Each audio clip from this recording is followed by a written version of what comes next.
Hello and welcome to episode 21 of the Eyes and Ears podcast, Yay! everybody. We can legally drink. We can. You know, Well, I the I show was looking at can. I was I was looking at the episode count for this. I was like, there's 21 really? I just couldn't believe it. Like it Yeah. I don't know what it was last week. It just didn't even like hit me this week. Yeah, I don't Crazy, man. Crazy. So, yeah, Elon just got back from Cedia. We're gonna have a good discussion here about that probably a little bit because I think that would be fun. But it also ties into what we've been or kind of what sparked this was the PS5 Pro recently got released or recently got announced. Sorry, Mhm. and holy crap, $700. I think most people are complaining about the price. We'll kind of talk about that in a little bit because I think that the initial shock reaction for most people is correct, and I'm not going to get one. I'll say that right out of the gate, um, because I don't really play much console stuff these days. However, we'll talk a little bit about like what $700 actually gets you in comparison to like a PC. But anyway, that kind of sparked this idea in my head of like, when do we upgrade? Like, and how often? Which is why the title is "When and How Often."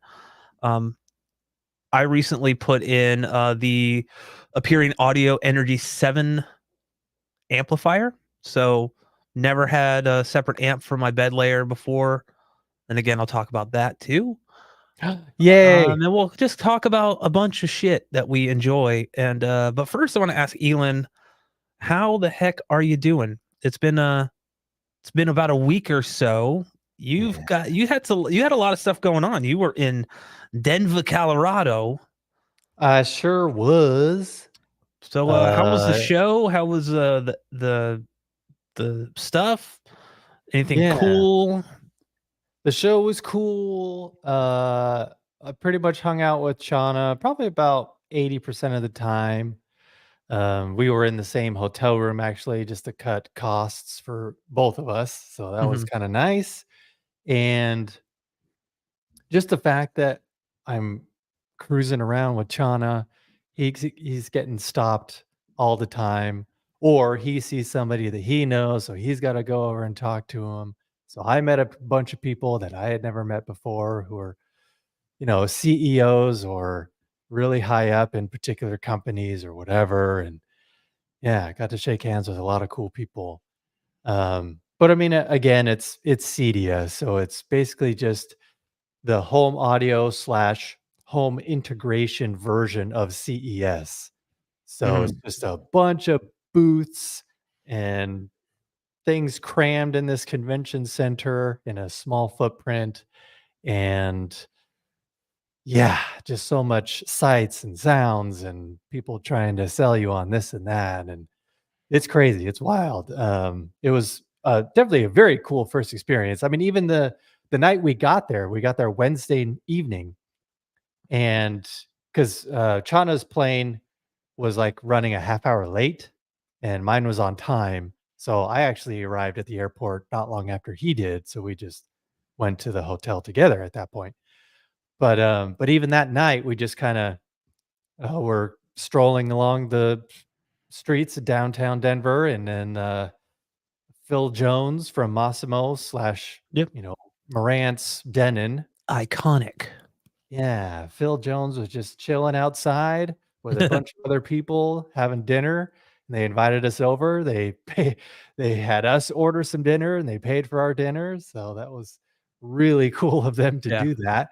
Just some bums walking down the street. I mean, yes, it's Chana and Phil have known each other for a long, long Yeah. time, so it's not that crazy, but at the same time, it was really cool because not only were people from Massimo there, but they even had, I think, for the first time, they invited like actual engineers from Japan to Cedia.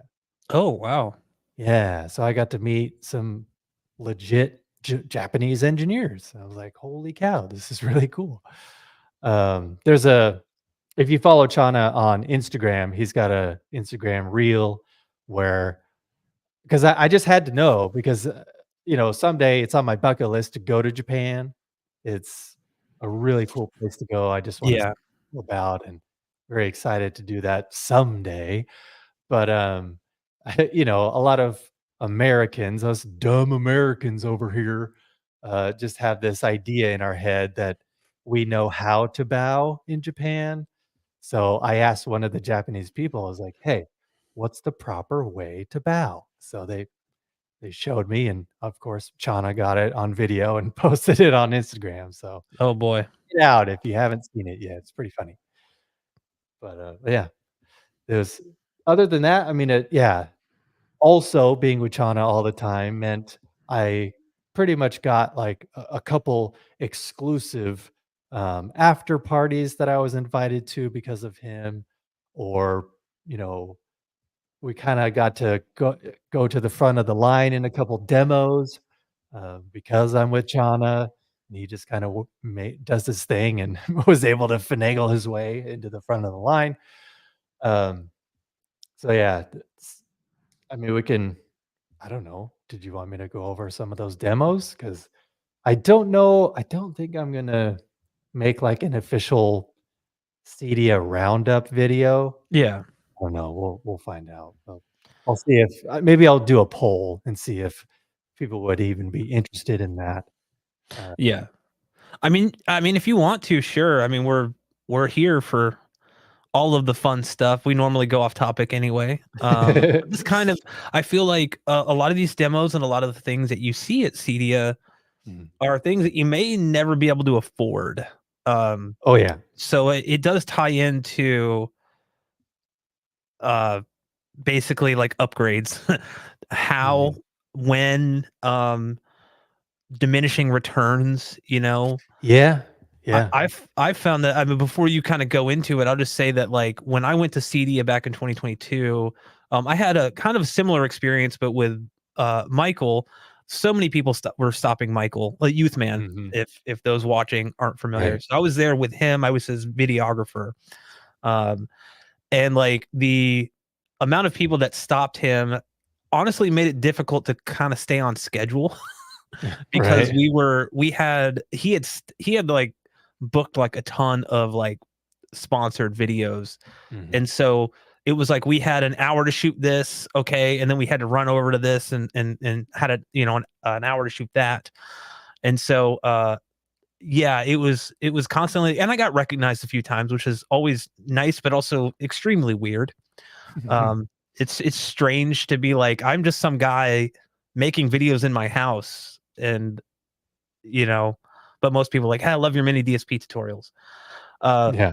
but yeah, like we had a few of the sponsored videos that we shot. It was weird because there were lines outside of the booths and they had to shut like the demo rooms down for us to go in there. And so people Right. had been waiting like 45 minutes and we showed up and now we have to shut this thing down for half an hour while we shoot a video. Oh, dang. Yeah. And Sony was one of them, and they were like, "Oh, sorry guys, we gotta shut it down. Like we're shooting a video because they had paid for the video, right?" Yeah. And they had no Exactly. problem with it. So a demo room that's normally filled with a shit ton of people, it was Mhm. just like four of us, right? Yeah. Like we were just, and we got our own demo. We shot, and I was able to shoot B-roll while they just hung out and chatted. And I was like, this is something you don't get all the time. We got to go behind like a lot of their kind of big facades. They like set up these big booths, but like some of them have like little break areas for the Sony reps and stuff. And we got to go back in there, and they were like, "Hey, Yeah. there's drinks, there's beer, there's snacks, there's all this stuff." And I was just like, "Whoa!" Like, it's kind of like when you get to go underground at like Disney World or something. Like Mhm. something you don't normally get to see. Yeah. But yeah, that's really cool. Again, though, like walking around, I'm just like, I'll never be able to afford, like, some of this stuff is just, like, so crazy, like, Oh, yeah. you know? Because, I mean, that's the whole point is, you've got custom installers, custom integrators. So these are the people that are dealing with, like, the really rich people who want everything custom and everything installed so seamlessly, and you can't even see it, but it sounds Right. spectacular, and it's Control 4, so I can control it with this really cool iPad or whatever. Yeah. So I get it. Crazy. It's crazy, man. But yeah, I mean, you could go on if you want to, or we can dive into the topic. Here, I've let's just answer this real quick that just Yeah, came up. Hi from London. Hi, Francis.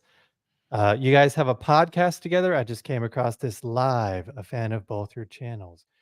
Well, Francis, you'll be glad to know that yes, we do have this live feed in audio form the next day on whatever podcast platform you prefer. So I just upload it to Podbean and then it sends it out to all the podcast platforms. So if you would rather, I mean, obviously, a lot of people can't see the whole live stream from beginning to end. So if you want to catch all of it in audio form next day at work or something, yeah, just look for the Eyes and Ears podcast and it'll be there along with all 20 of our previous episodes if you're down for that. yeah. I mean, it's crazy to think. I just heard like I got a ghost. Um, Ah. no, uh, that's right, like right behind me there. Look. Anyway, that's crazy. Yeah, 21 episodes. Awesome. I want to say hi to a few people real quick. So, Random Help is here. Hey, Random Help. Joel Gonzalez. Yes. Hello, He is Joel. here. He actually said that he started his home theater, Heim Theater. I like that. We should rename this to Heim Theater. Oh, yeah. Um, It's got a good home ring theater, to it. home theater slash game room makeover upgrade on your first episode. 90% there, almost done. You know, I feel like I'm always at Nice. 90%.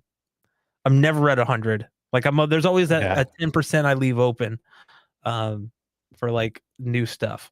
Right. We got Medieval here from Lansing, Michigan. Welcome, welcome. I don't know why I Hello. said it like that. I went with a total radio announcer voice. Yeah. Hey Lansing, guys, Michigan. Mike Ortiz is here. Hello, What's up, Van Gool as Mike? well. Yeah, right. Let's stop with that. JW Love. Hey guys from Dallas, Texas. Welcome, welcome. Um, Tim is here from the UK. Awesome. Yeah. Siphonics. Yes. So What's up, what's everybody? what's up? Yeah, what's up? How you doing? Um yeah, so have we decided I don't think we've talked about this. I did a poll on my Mhm. channel for the day because we normally do Tuesdays. Obviously it's Thursday. Yeah. Um the poll on mine was like 68% were like Thursdays. Yeah, switch to Thursday. Mhm. Um I don't know, like, are we switching over to Thursdays? Because Elon and I haven't really talked about it. I Um, think we might. I I Um, I feel like the crowd on Thursdays is booming, man. We're like ready to yeah. go. My only concern is that um for the next few weeks, since my one of my daughters is in cross country, all of her meets are on Thursday afternoons. Oh, okay.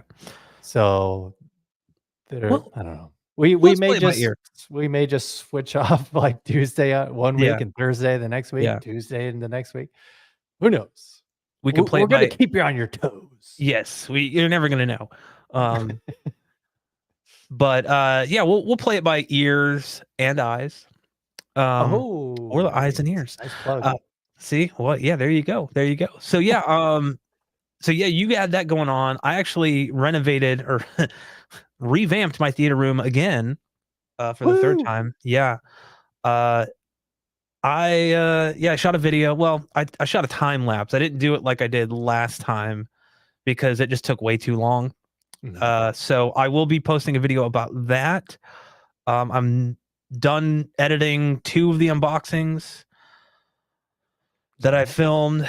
I shot a third one for the Aperion Audio Energy 7 amplifier.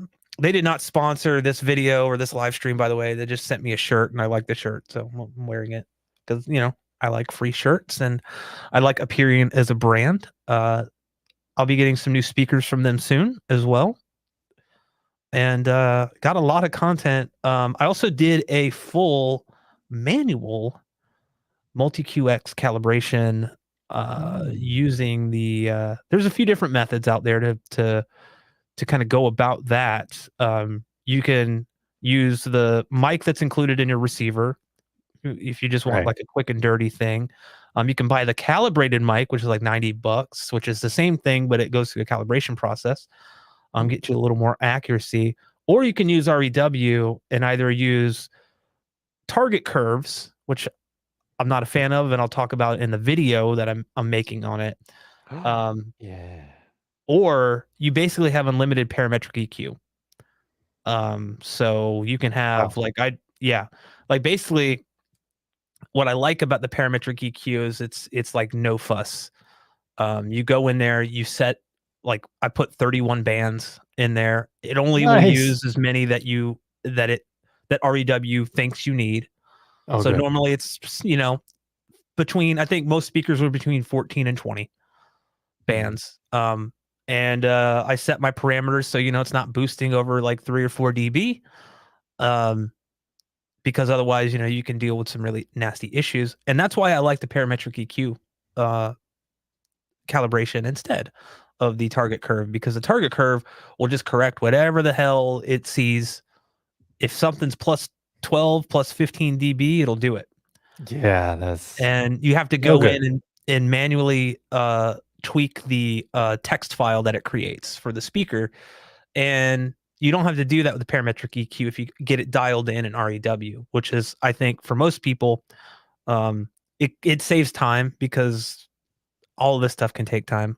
I measured and averaged 11 positions. So each speaker, 11 positions, because I just wanted to do as many as I just had the time. And you can always exclude measurements if you want to, but I was like, I'd Mhm. rather just have these now. Yeah. Um, but yeah, 11 times 11 speakers, you can do the math. It was a lot of averaging. So anyway, I I enjoyed that. That was fun. I'm gonna be talking about that in a video. And also, mini DSP tutorial is coming. Can't tell you exactly when because I don't know, but it is. It is coming soon. It's probably gonna be after these two unboxing videos that I do. Mhm. Because I'm gonna shoot that while I'm editing those. I'll release those like maybe one a week or two in a week, and then the following week. I'm trying to make the mini DSP video all in one. Right. Um, so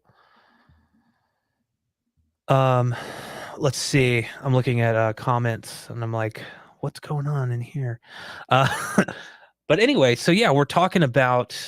Did you want to talk more about Cedia? Um,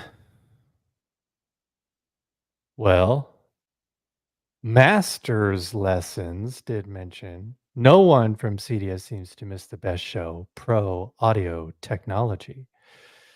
And yeah, I definitely got that demo. Pro Audio Technology is also somehow related to Theory Audio. Okay. So yeah, it was just in one room, and they had a set of Theory speakers and a set of Pro Audio Technology speakers. So we got to hear all those, and it was one of the few demos, actually the only demo where they exclusively only played music tracks because they're like, you know what, everybody else is playing movie clips, Yeah. sure, but we're going to show you just how crisp and clean and the amazing fidelity and timbre of our speakers. So we're just going to play you some music tracks. And man, they were good. I really like Theory Audio's business model because they literally only have like two different models. Like the speaker itself only comes in two different models, but they are housed in so many different ways: on wall, in wall, in ceiling, pendant. Yeah. Um, and what's great about Theory Audio is that they are also, you have to run them, you have to power them with their own proprietary amps, which also have built in DSP. Mm. So there's no like, there's no fuss. It's like we have calibrated these, we have done everything. This is going along the signal chain, and everything should sound perfect because we make these in house and they are tuned to work with each other. So, yeah, it's really cool. Like I'm honestly considering possibly getting a theory system in my one day, hopefully, dream theater on Yeah. my property, because man, they sounded great. And because it's so simple, and you only choose from two different styles of speakers, um, yeah, you can make a system as small, like a 2.1 or 2.0, or as large as you want, and just have them run by their various amps that they sell. Yeah. Um, I mean, obviously, they don't sell processors, so you'd have to get a processor. Right. But as far as amps and speakers go, man, they're they're one of a kind, and I would, yeah, I would definitely love to have Theory audio speakers in my dream theater.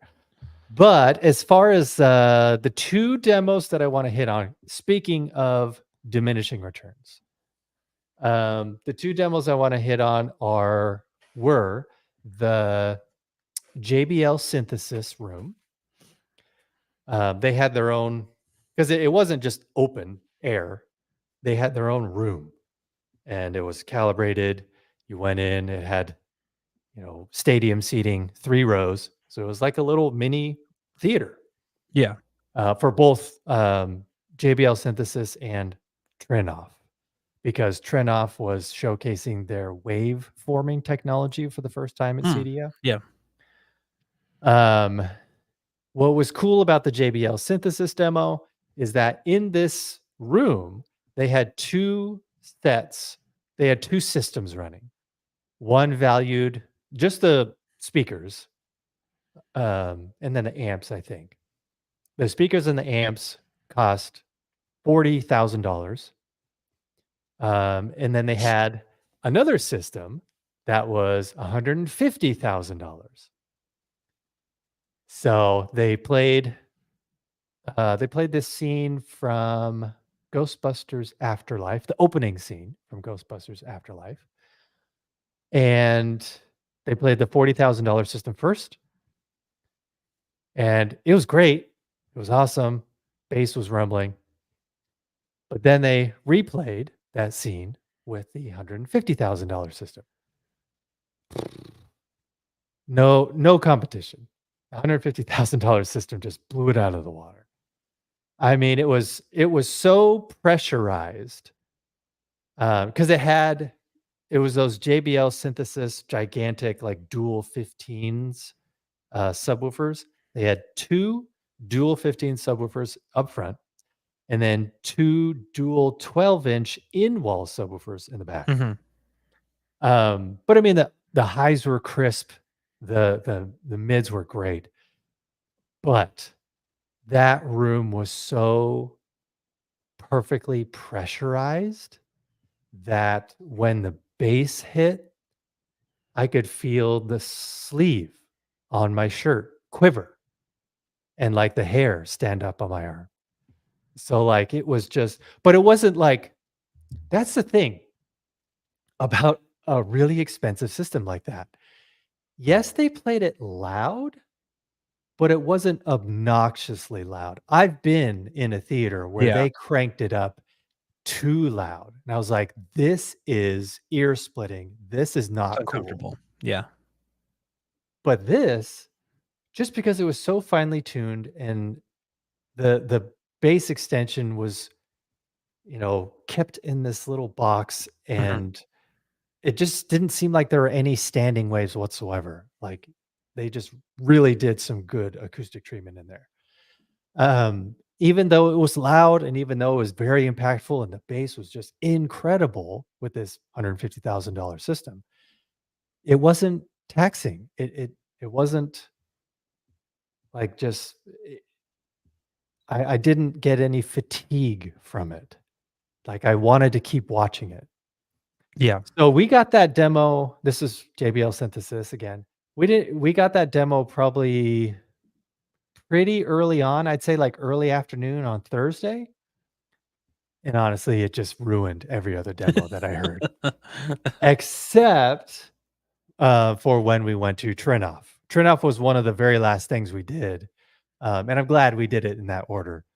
So we got like a private, because technically Cedia ends at 5 p.m. Right. But we got in on a private demo at 5 p.m. on Friday.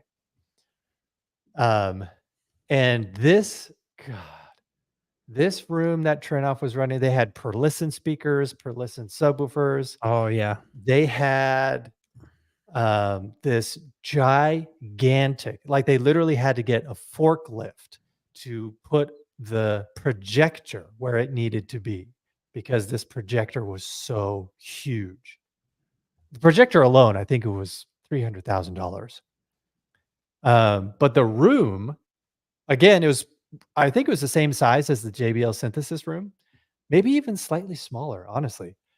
But the room itself was literally handcrafted in Italy, broken down, sent to Cedia, and then these Italian guys rebuilt it just for Cedia.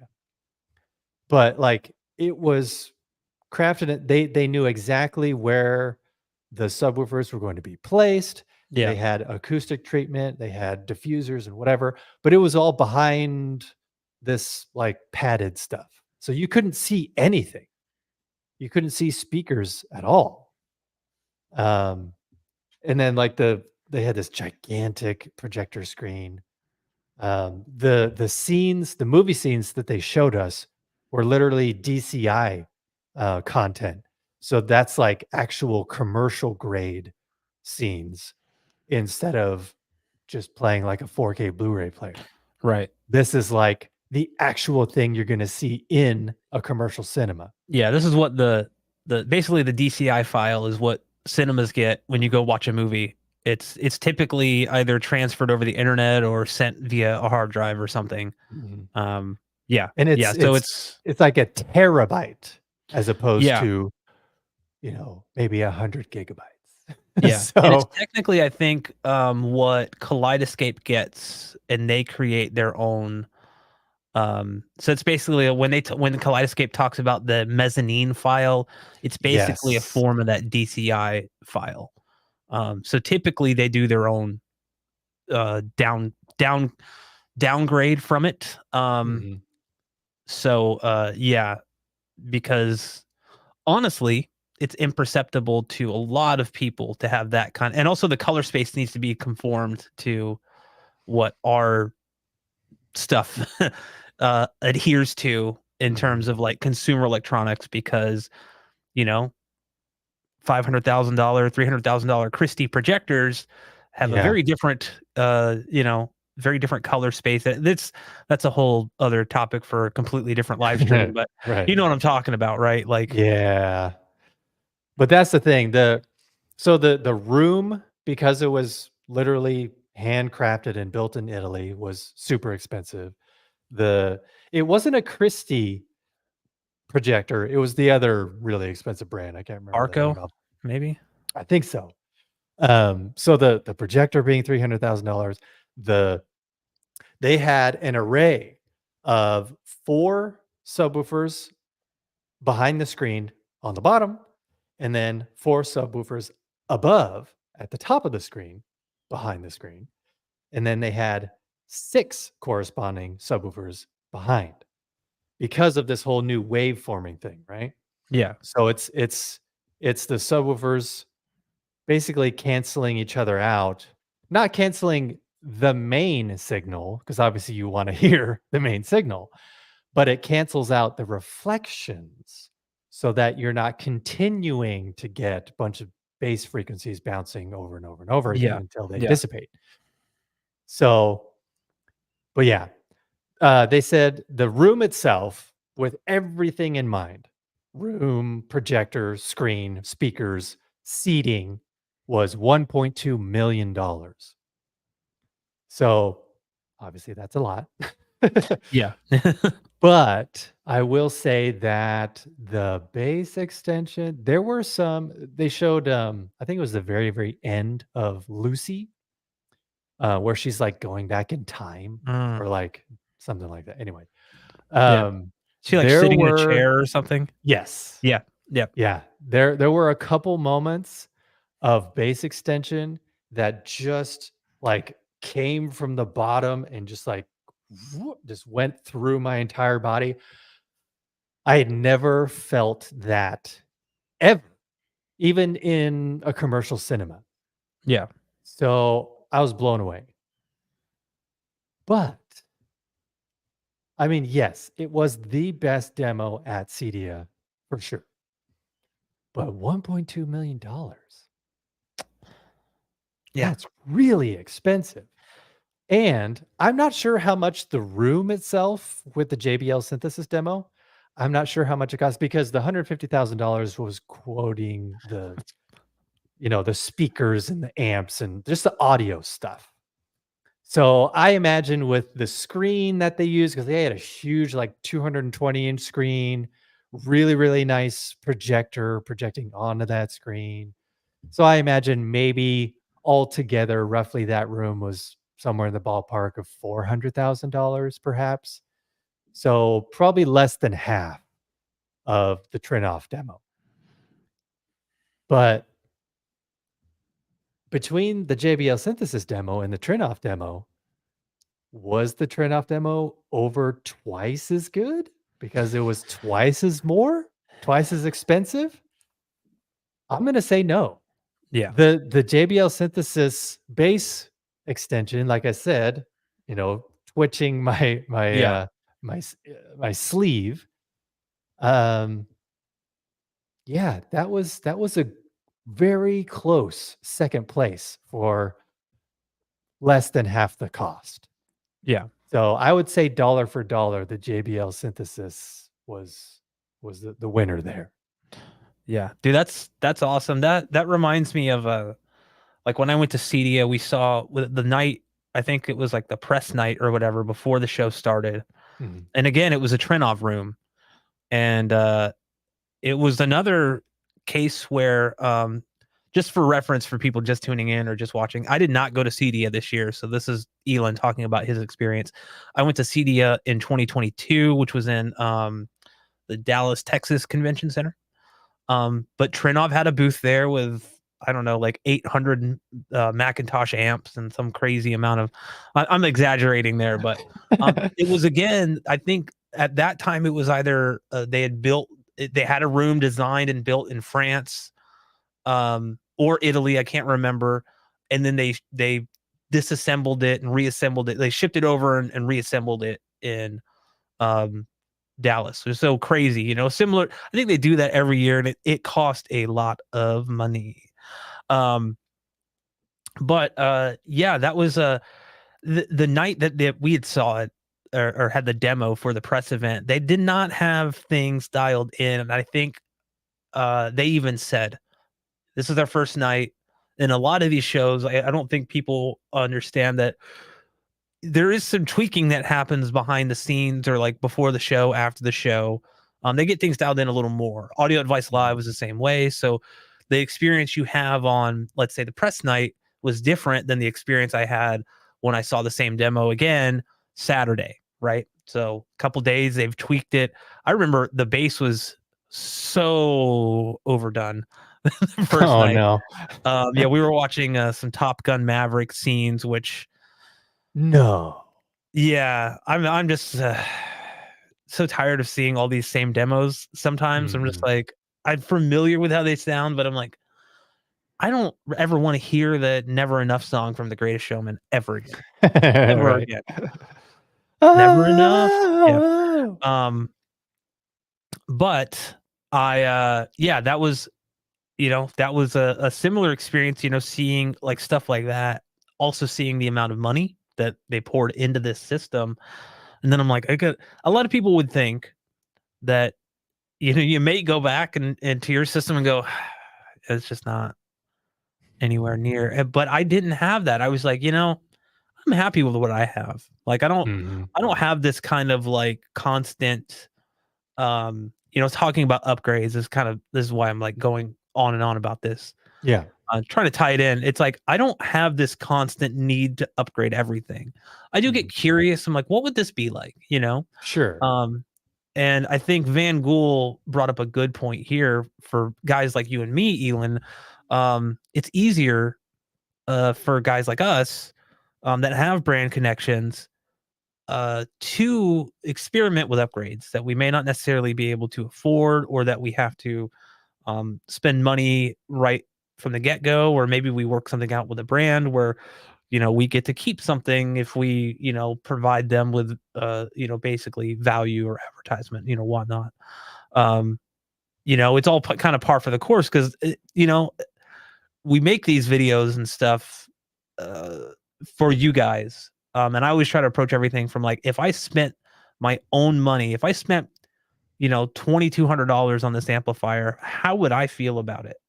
Mhm. Like I no longer have that $2,200. Maybe I worked a second job to afford it. Maybe I did this, maybe I had to like save up for a year and a half.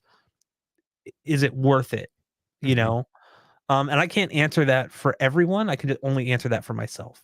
And there are worthy upgrades. There are not so worthy upgrades. Oh, yeah. um, I will say the biggest upgrade that I've ever made in my theater, and if you can do it, do it. Elon may know what I'm going to say. Acoustic treatments. Yeah. Probably one of the most overlooked uh aspect of a theater because it can get complicated. It can get a Mhm. little if you really dive in, and try to do do 100% of what you want to do. It's like wow. Like I don't have any diffusion in my room because that scares me. Like I don't understand it. So my room is actually probably drier than most people. Like it falls just outside of that too reverberated Mm. or like there's a basically like a certain amount that you want to achieve. And I'm definitely below that. It's great for recording in, I will say that, because there's very little echo, but there is Right. some. But it's not an anechoic chamber. It's not uncomfortable to be in. Um, and maybe one day I'll experiment with making diffusers, but I'm a DIY guy. I love doing stuff myself with that. So yeah, I think being in a position like we are in where we get to experiment and get to check out different products with basically the only thing that it takes us is time, Mhm. and sometimes that time is limited as it has been for me since February. But I'm just now getting back to making content on my channel. I haven't posted anything in 3 months, like video Yeah. wise. And I'm Right. like, this sucks. So I'm like, okay, I got to get a video out this weekend, like I want to. Mhm. So it's exciting to get back to that stuff and kind of open the door for more stuff to come in.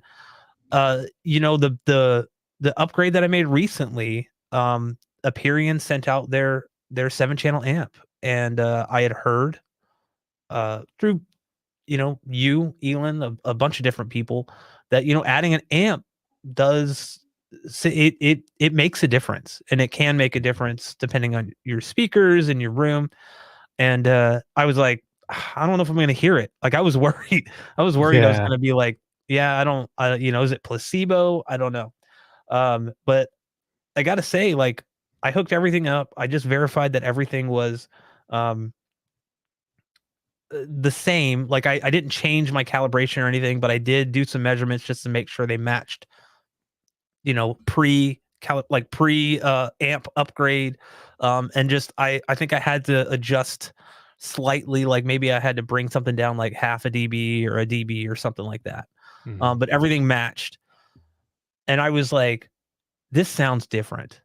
Mhm. I couldn't quite figure it out at first. I'm like, this sounds different. Um, better, but different. Like I was like, Yeah. hmm. And what I started noticing was before I would have some slight fatigue with certain movies. Yeah. So like a good example of that would be the John Wick chapter 3 shotgun scene, Mhm. with that everybody plays. And If you want to just listen to it, you have it at like -15, -10. If you want to experience it, you're up there in like -5, -2.5. You want to really feel those shotgun blasts in your chest. Right. Um, what I noticed was like, because I would watch that scene sometimes at like -2.5, which is very, very loud. I would never watch a full movie Yeah. that way, Right. but just it's kind of cool to experience that. Mhm. And going from just using the receiver to offloading the 7 like main channels, bed layer, whatever you want to call it, Mhm. onto an external amp and just running the overheads, the heights in the receiver, there was 0 fatigue at -2.5. I was actually amazed. I was like, I hear no distortion. There's no weird resonances. It hits hard, Mhm. and the highs are very crisp, but they are not fatiguing the way they were before. And I don't know if that's just maybe placebo, but I've watched that scene numerous times, not back to back because I try to protect my hearing. Um, but yeah, the increase, and I'm using entry level speakers. I should say that I'm still using the Pioneer Andrew Jones. They have not been swapped out yet or anything. Mhm. Providing those guys with more power has been like I feel like I got new speakers. Yeah, dude. Even listening to like 2-channel music, um, the bass extension from the speakers, I never got that before. Just driving the 2 channels off the receiver. And this is running direct. This I'm not doing any type of Odyssey correction or anything. So this is just the speakers in the room being driven by the amp. Um, I could crank it, man, and it was still comfortable to listen to.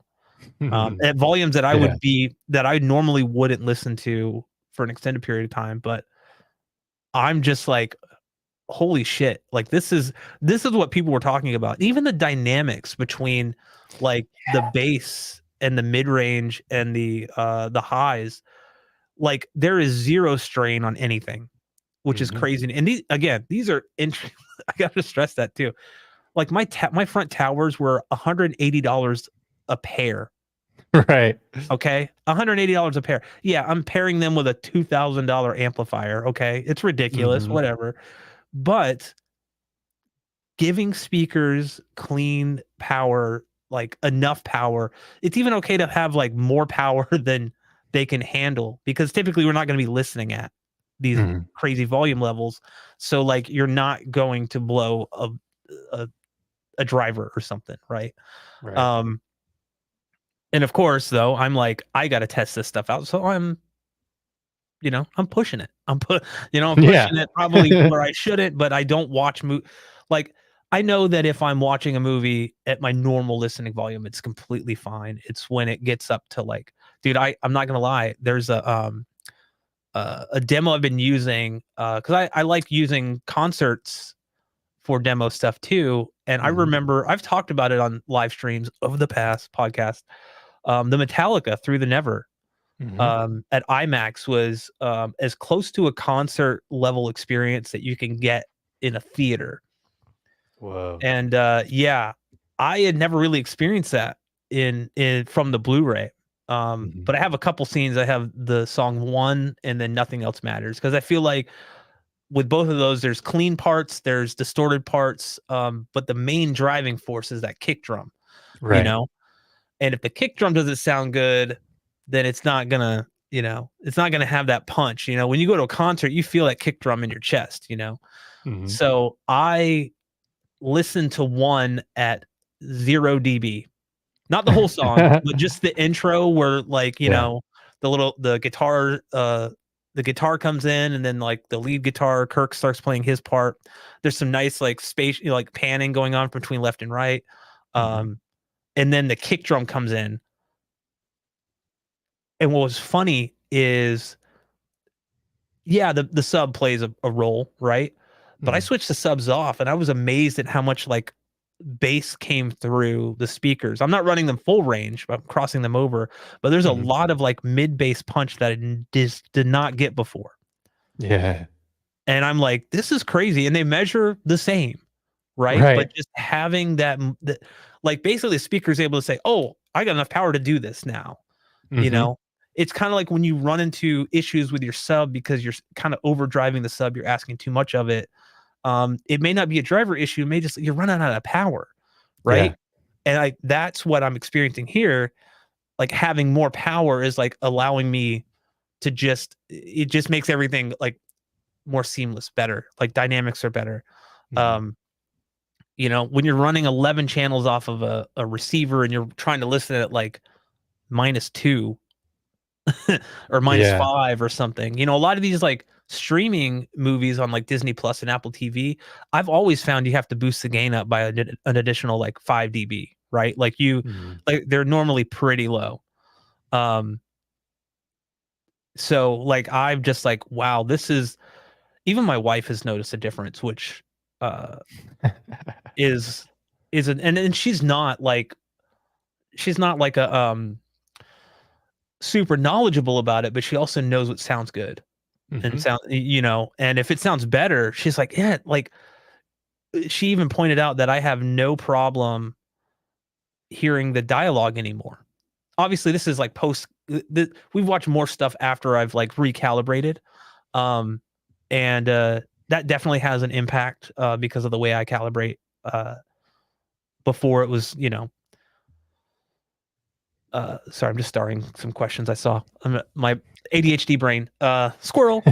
But but yeah, no, dude, and you told me that, yeah, this is what you experienced, and it's the same thing. I'm just like, I don't know how to describe it, and going this route, it's like I can't believe I waited so long, but it's only been like about a year and a half since I upgraded my receiver Mhm. that would allow me to do this, right? Right.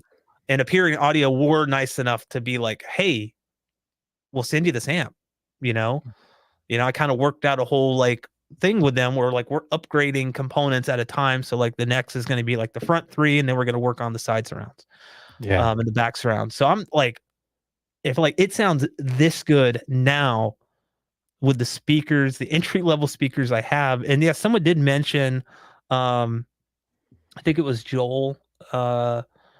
Yeah, those Pioneers measure extremely well on and off axis, though, and they Mhm. do. Um, and I should say they are the second gen uh Mm. Pioneer Andrew Jones. They're not the models that end in one. They're the ones that end in two. So like the PS, I think is it PS or just the FS52s for the fronts, the CS22s for the center, and the BS22s, the bullshit 22s for the BS. BS. No, they do measure extremely well. Um, they're not the most sensitive speakers. They're about 80, I think between 85 and 87 Mhm. dB. And they're all 6 ohm.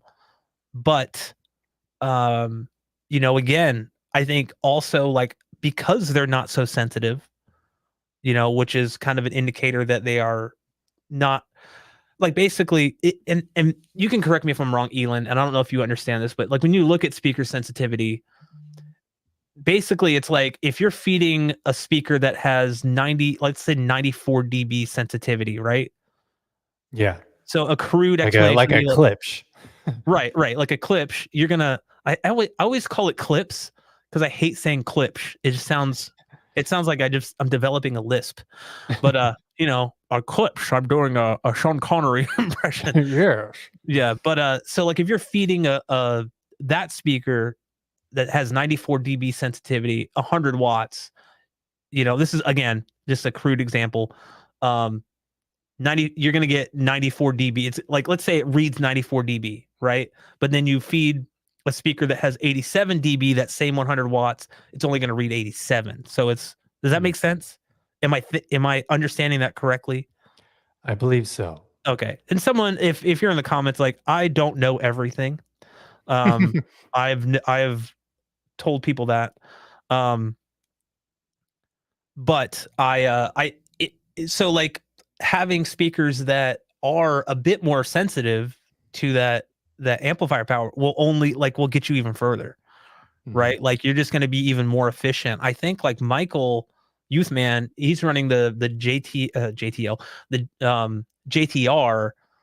I can't remember the model numbers, but they're so efficient that like his receiver he has to bring him down to like -10, Whoa. like in his receiver, because they're so like efficient, like they're so easy to like. I don't. They're insane. Like, um, but yeah, I'm just like, oh god, like this is yeah. Van Gool's here. Yeah, I use speakers that are around 88 dB sensitivity, and that's kind of par for the course. I've found like you don't want anything Mm, that's like in the 60s or 70s really, but if you're like yeah. 85 and up, I think you're probably okay. Um, and some people like the clip stuff, but I find them um a little too bright.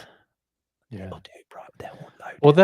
that's exciting. I'm glad that happened and that you got to experience that even with, speakers that only cost $180 per pair. Like, because I was wondering that because I know from experience that when I upgraded to 4 ohm speakers and had external amps pushing them, that again, it was like I had a whole new theater and I wanted to watch everything all over again because, um, yeah, it's just because it's like I always give the analogy if I'm reviewing an amp, uh, if you're using an amp with a home theater system, if you're just using the amps inside of the receiver, okay, that Yeah. your speakers are gonna do well, especially if they're 8 ohm speakers.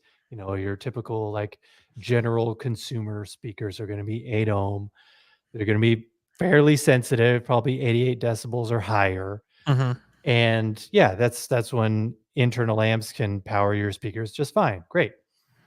But then if you get 6 ohm speakers or 4 ohm speakers, then the internal amps on your receiver are gonna struggle, um, because then it's like putting regular gasoline in a Porsche. It'll get you from point A to point B, but you're really not gonna feel the performance until you put premium gasoline in your Porsche. And Right. it's kind of the same thing with external amps. You're really not gonna hear exactly what your speakers can do until you put a lot of power through them with an external amp. It just kinda unlocks all of this, like, these hidden fidelity that they had all along, but just weren't powered enough with your internal amps and your receiver kinda deal.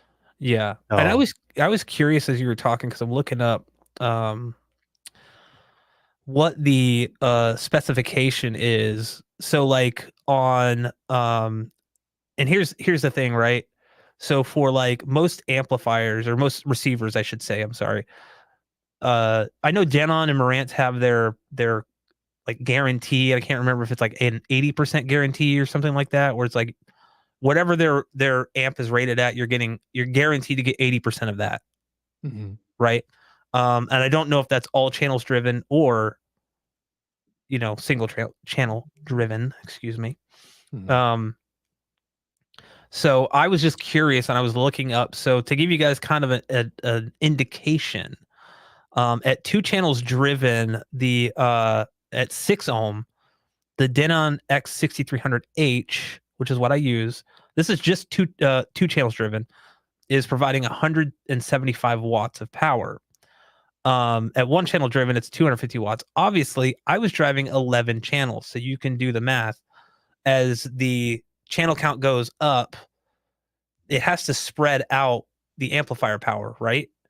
So you're never gonna get like I'm never gonna get from the receiver 170 watts or 175 watts a channel times 11. It's yeah, not possible. no, I don't know the math on that, but it's gonna be under 100 watts per channel, mhm, like if you're driving all 11. Whereas comparatively, the 7 channel energy or the 7 channel energy amp, um, they don't list 6 ohm, but it will drive 170 watts per channel at 8 ohms, all channels, or 270 watts a channel at 4 ohms. So all channels. So right in the middle of that, that's a lot more power, you know? mhm, mhm, And I mean, that's just like, kind of common sense there, right? Like it's like, okay, 4 and 8, 6 is right in between. So it's, probably looking at around, uh, like I can't even do math. I can't even do math right now. Don't listen to me Don't do it. at all. But we're going to be right there, probably in like the, 220, 230 watts, ish range, maybe a little Mhm. lower. I'm trying to do math in my head right now. I have long COVID brain fog. I don't know. Maybe I do. Maybe I do. Maybe it's just me. But Maybe yeah, it's just so I think me. like, providing your speakers with power definitely goes like more power is definitely a good thing. It's always better to have kind of more power Mm. than you think you need. Yeah. And the same is like, when I build PCs, I'm always trying to spec the power supply. It's like, okay, if they recommend a 750-watt power supply, well, I'm going to try to go 850 at least to get a little headroom there or more. Like if I can do, just get, you want it's better to have more because your computer is not going to pull 850 watts. But like when you go to upgrade something down the road, you might need that extra power for like a new graphics card or something. Um, Right. but yeah, so the reason this whole thing sparked was getting into computers here, and then we'll get to some questions because you guys have been asking questions. Um, also bring this up again so you guys can see it. If you have a general question, just put a Q, or you can put like question. We'll see it and we'll give it a star. We'll give it a star, just like you were in school. We'll give it a You star. get 3 gold stars. And we'll try to get to it for you guys.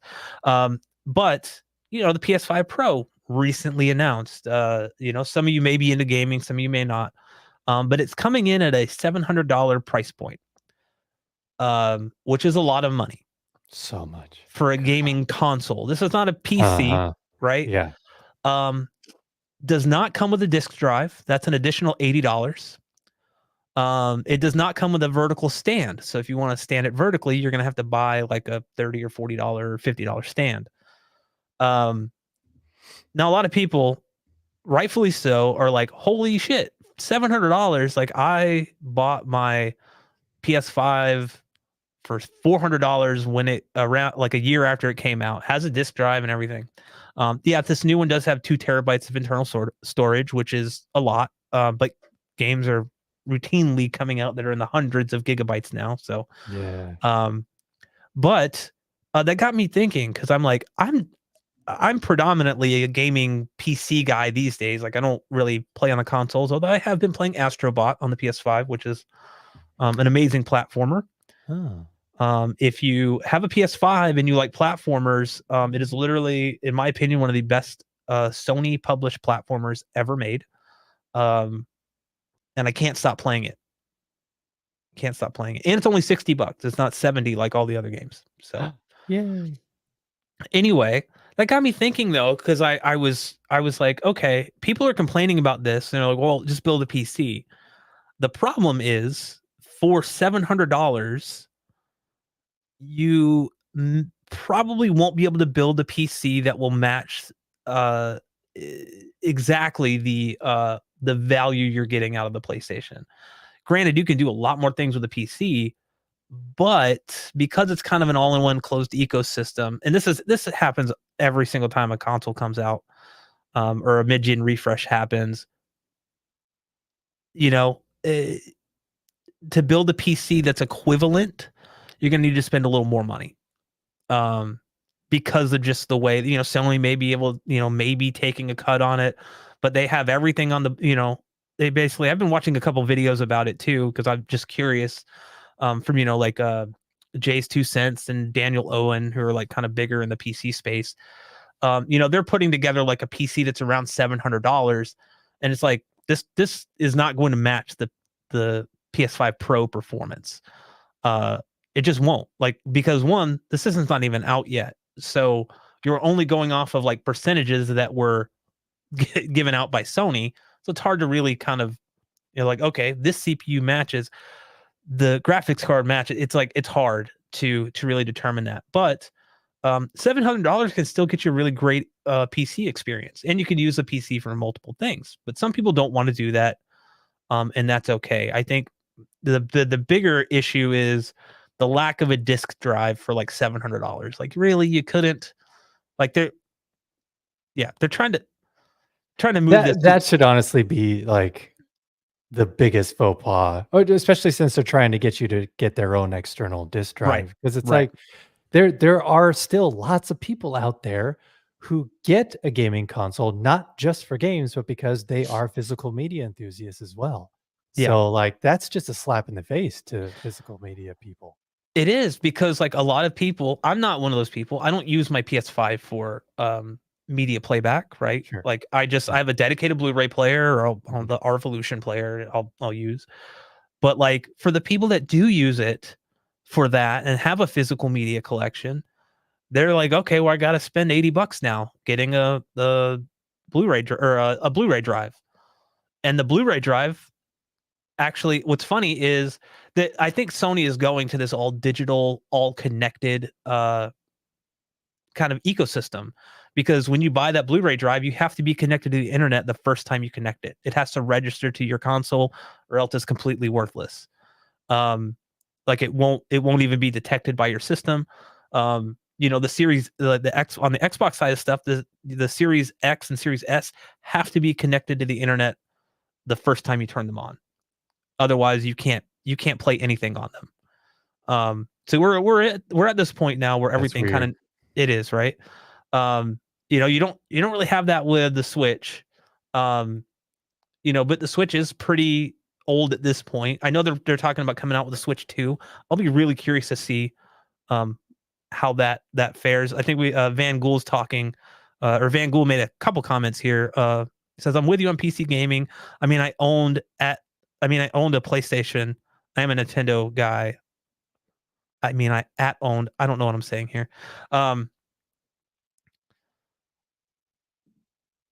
and he says, I am a Nintendo guy, never owned a place. Okay.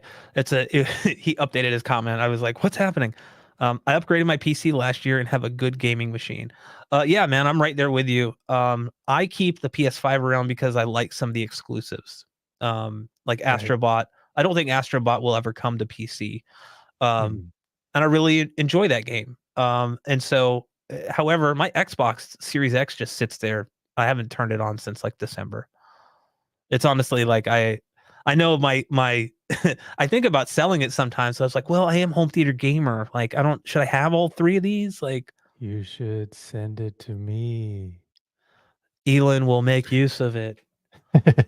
Um, You but will yeah, send it to me. yeah. I just well, I mean, we're allowed to complain about the price if we want to. I Yeah. mean, we also should break stuff down, because why not? I mean, it to me, it got me thinking, and I'll honestly just say this right now. I think it's $700 for what you're getting, minus the disk drive thing. I think that for the people that don't want to build a PC, it will be a great console. Um, I think that you should look into it, mate. The thing is, you're not going to have to build a PC. If you don't have the need for a PC, I think that this is, maybe, uh, performant enough. But it's also for a very niche market. Not everyone is going to want to go out and buy this. Mhm. Um, but what I will say is, like, again, if you're playing on a 1440p display or something, or you don't have like a 4K 120 display, then this console may not be for you. Sony has done kind of a weird job of marketing this thing too. It's like they're really kind of just going, oh, well, if you like playing in fidelity mode, but you don't want to play at 30 frames per second, then buy the PS5 Pro and you'll play at 60. Um, Yeah. you know, I think that, yeah, I mean, there's always room for improvement with this stuff. And I just think that, like, people are going to complain about a $700 price tag. The thing is, Sony has raised the price on the base PS5s already. But Mhm. you know, again, $700 is a lot of money for a lot of people. So I'm just I'll leave it at that. You know, people can do whatever they want to do, but I reserve the right to complain about it. Here's one thing that I want to mention though, you being a PC gamer, because a lot of people think that PC, a lot of people think console, Hmm. I'm on a controller versus PC gamer using a mouse and keys. But don't you primarily play with like an Xbox controller? Yeah. Oh, Is actually, that no. I play with a. Believe it or not, I play with a DualSense most of the time, Oh, like the really? PS5 controller. Yeah. I love the adaptive triggers. I think that the DualSense is one of the best controllers. I think it for Yeah, me. Um, the Xbox controller I find kind of small to my hands. But I still use it because not every game supports the DualSense. So for right. some games, I switch over to the Xbox controller. But for most games that I play these days, I'll use the DualSense if it supports it. But yeah, that is predominantly you're true. Like you're correct in that a lot of people think PC gaming, they think mouse and keyboard. I Yeah. am I'm probably what PC gamers would call a casual gamer, you know, because I don't play multiplayer games. First of all, I don't play like Call of Duty or Yeah. these games that I mean, I'll say my opinion, garbage games like you know, what's that Valorant or what's that other one? I don't know, all these like free to play kind of like shooters, like it's just like constant like Overwatch. Like I don't think Overwatch is free to play, but anyway, um, Apex Legends. That's the one I was thinking. Ah, I was like, I'm just not into those types of games at all. I prefer like a single player experience or co-op. That's really it for me. Um, but yeah, I'm predominantly like just play on PC. But I also want to mention that like you know I don't have a top end PC, but it's still a relatively um powerful machine in terms of like what you can get out of you know for the money but it is far more it's going to be far more expensive than a PS5 Pro. I mean the mhm. graphics card alone is a 4070 Super and that's $600. So Wow. just the graphics card, Yeah. right? I have a 5800 X3D which I haven't checked in a while but I think that's around um it's around 250 or something like that. So right there you're already well above that. But again, Yeah. you know, yeah, right now it's 370 on Newegg, uh 209 at Best Buy for the 57X rate. So like there but see that's the thing, there's multiple options, right? The problem I think we're going to find is Sony has not talked about a CPU upgrade in the PS5, which it desperately needs. Like we're starting to see So games like War what's pro about it then? the basically they're really harping on the graphics side, right? Hmm. Like Okay. they're but we're seeing a lot of games like Warhammer, the new Warhammer 40K, with severe drops on consoles because of the CPU not being able to keep up. It's a very CPU heavy game. Hmm. A lot of stuff going on, and without a better CPU, even like the PS5 Pro will probably not hit 60 there because the CPU looks to be relatively unchanged from what I understand. But we'll see when that comes out. Again, this is kind of speculation at this point. Sony didn't Sony didn't say.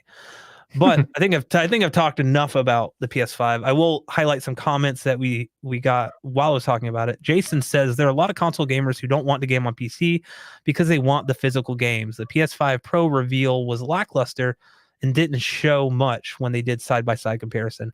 Yeah, they chose some weird games too.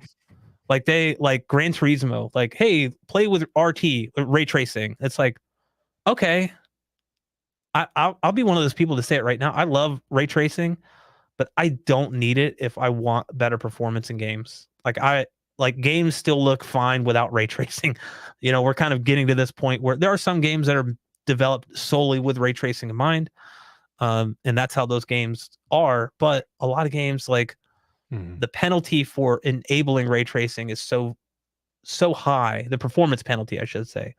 That's sometimes I'll like Star Wars Jedi Survivor. I just turn off ray tracing on the PC Yeah. because it's just I can get pretty much a locked 120 FPS at 4K with you know upscaling.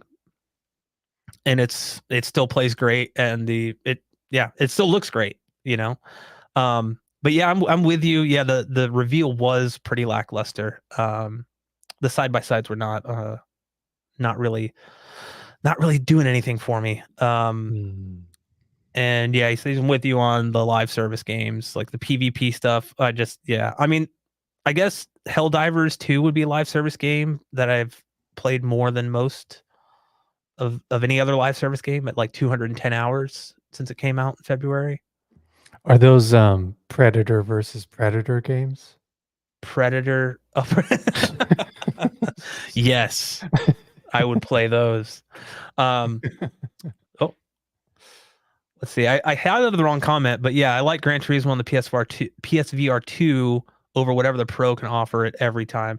Yeah, the PSVR 2 apparently is really, honestly, like punching well above its weight in terms of value and the performance. And now you can use it on PC with the PC adapter.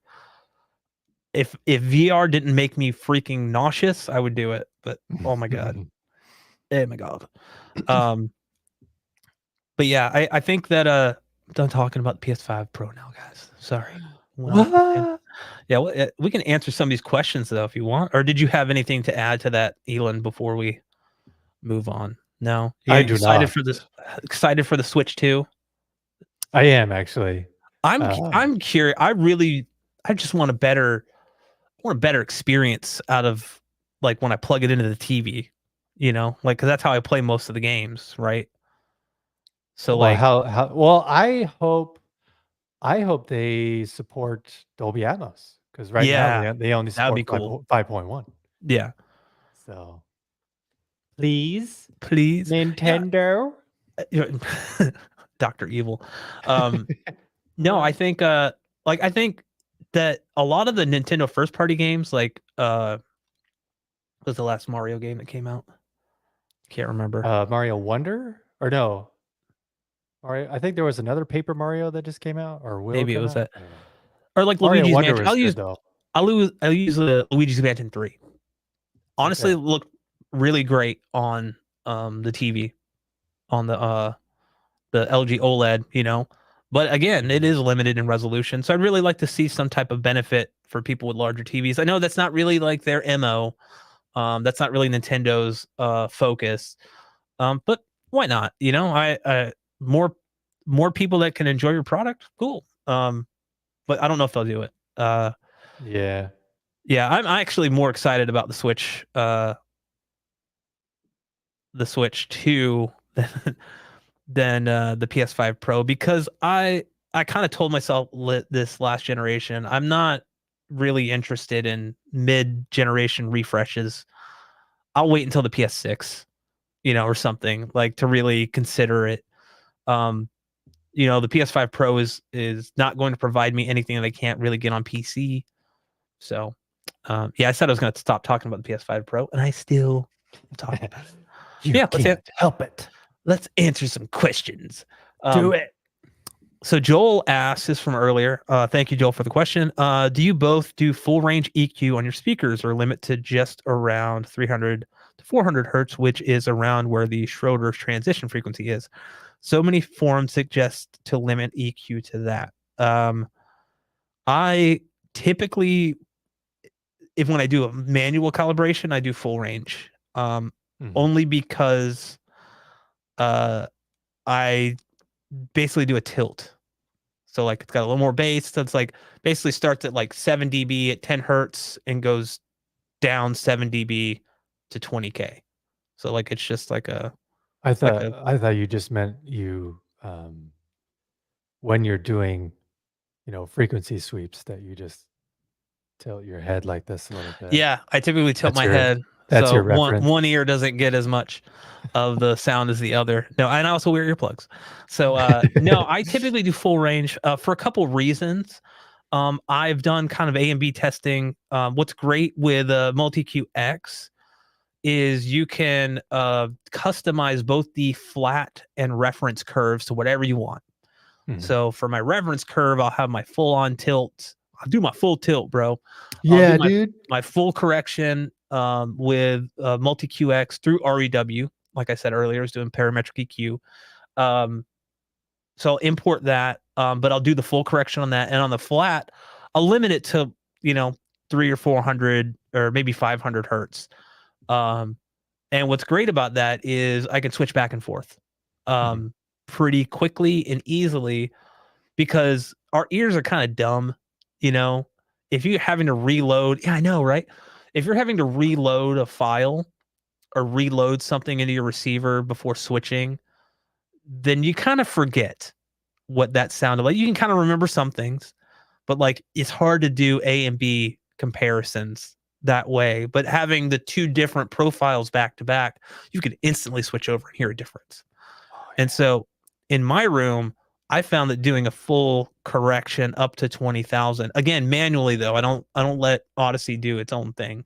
yeah. Mhm. Um, it really benefits the overall sound stage. It tightens everything up. And I've mentioned this before, my height channels, which are the Appearing Audio Clearest 60s, are very, very hot. Like they're very, very bright above like let's say 10K. Mhm. Like they're pretty like they're like even on like with a dip switch, the little switch on them to like do minus on the Yeah. highs, they're still I have to drop them. They're like in some parts like 12 dB hot above like my Wow. target. That yeah, and so like it's cool if you want them to really call attention to themselves, but doesn't match the rest of the system. Hi, hi, Um, hi, hi. I'm here. right. So I will definitely always do full correction on those Mhm. because otherwise it's like, yeah, I know I'm EQing the speaker, but it's a choice that I've made. Yeah. Because otherwise they're gonna overpower everything else, even if they're level matched. Right. What about you, Elon? Do you typically limit your EQ or do you kind of let Full range, baby. But that's just because I come from the music mixing world with my audio engineering background. So Mhm. it's just a habit. Like Yeah, I wanna be able to correct everything that I can correct that needs correcting. true, So I true. will. Yeah, and I think like to as long as you know what you're doing, right? Mhm. Um, and you know like what something is supposed to sound like, and you keep that consistency through like let's say you know you got speakers in for review and you're gonna have to EQ them the same as your other speakers that you're comparing them to because otherwise what's the point, right? Now Mhm. granted, if you're using something like Dolly Rubicors that have like dual tweeters, very wide dispersion, you may be hurting it more than you're EQing out the characteristics of like the unique characteristics of that particular type of speaker. So it's Mhm. like, why did you go with that kind of speaker anyway? You know? So Yeah.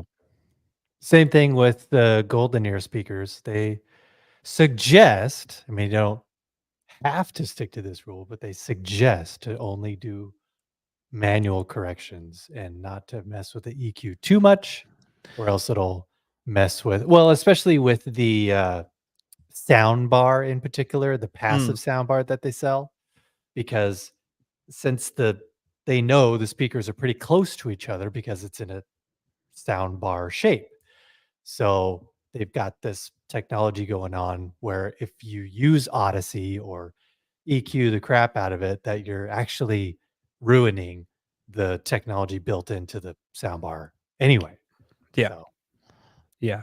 do your research. Do your research. Yeah, I think that ever since getting multi QX, I'm excited to share those tutorials with you guys. But Mhm. doing full manual stuff with REW has been game changing.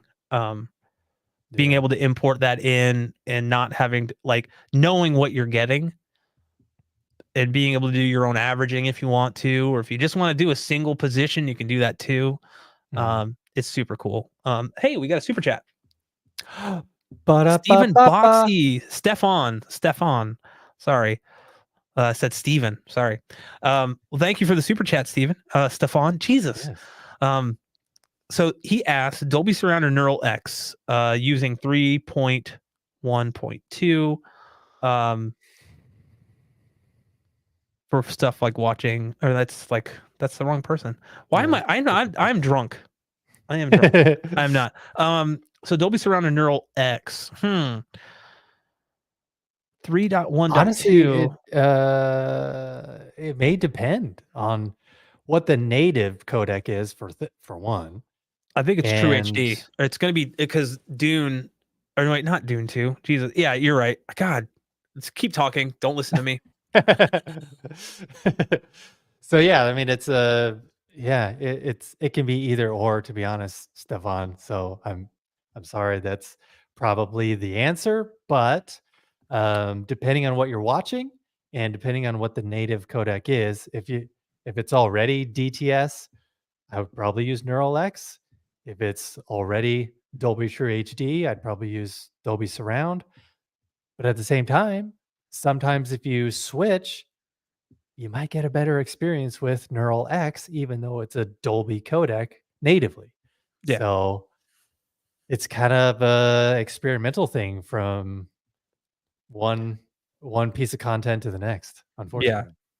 Now, what I've found personally is Neural X tends to create more of a discrete uh sound field above you, like and Mhm, I mean like placing objects above you, right? It tends to kind mhm, of extract those objects in a way where it sounds more like it's a true, like, object based, or like this was actually mixed for like height channels. mhm. um However, for stuff like music, I tend to prefer Dolby Surround because I find that the use of Neural X in those instances puts things up in the height channels that don't really sound natural. Yeah, Um, kinda Also, garbly. yeah, yeah, and Like, especially like when I mentioned like the Metallica stuff earlier, it's just that's DTS, Master Audio 5.1, and I use Dolby Surround on that because mhm, otherwise it's weird. It just yeah, creates some weird effects up top.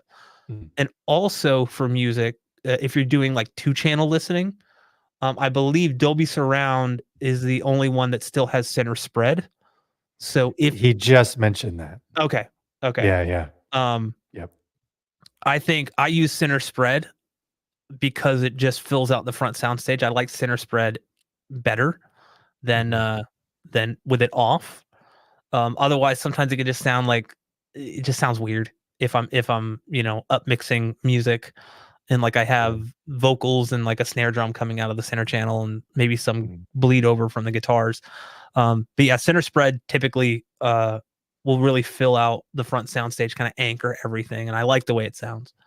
Um, So yeah, honestly, Stefan, if maybe just do that from now on, or at least try to experiment with that at least. If you're listening to music, try Dolby Surround. If watching a show or a movie, try Neural X first and see if it's better. Agreed. Thank you again for the super chat, Stefan. Yes. Thank Sorry you I very much. butchered your name at first. Maybe it Small is second. apologies. Let's see. Random Help asks, "What are you most excited for in the next year?" Well, it's not the PS5 Pro, I'll have you know. Uh, oh, whoa.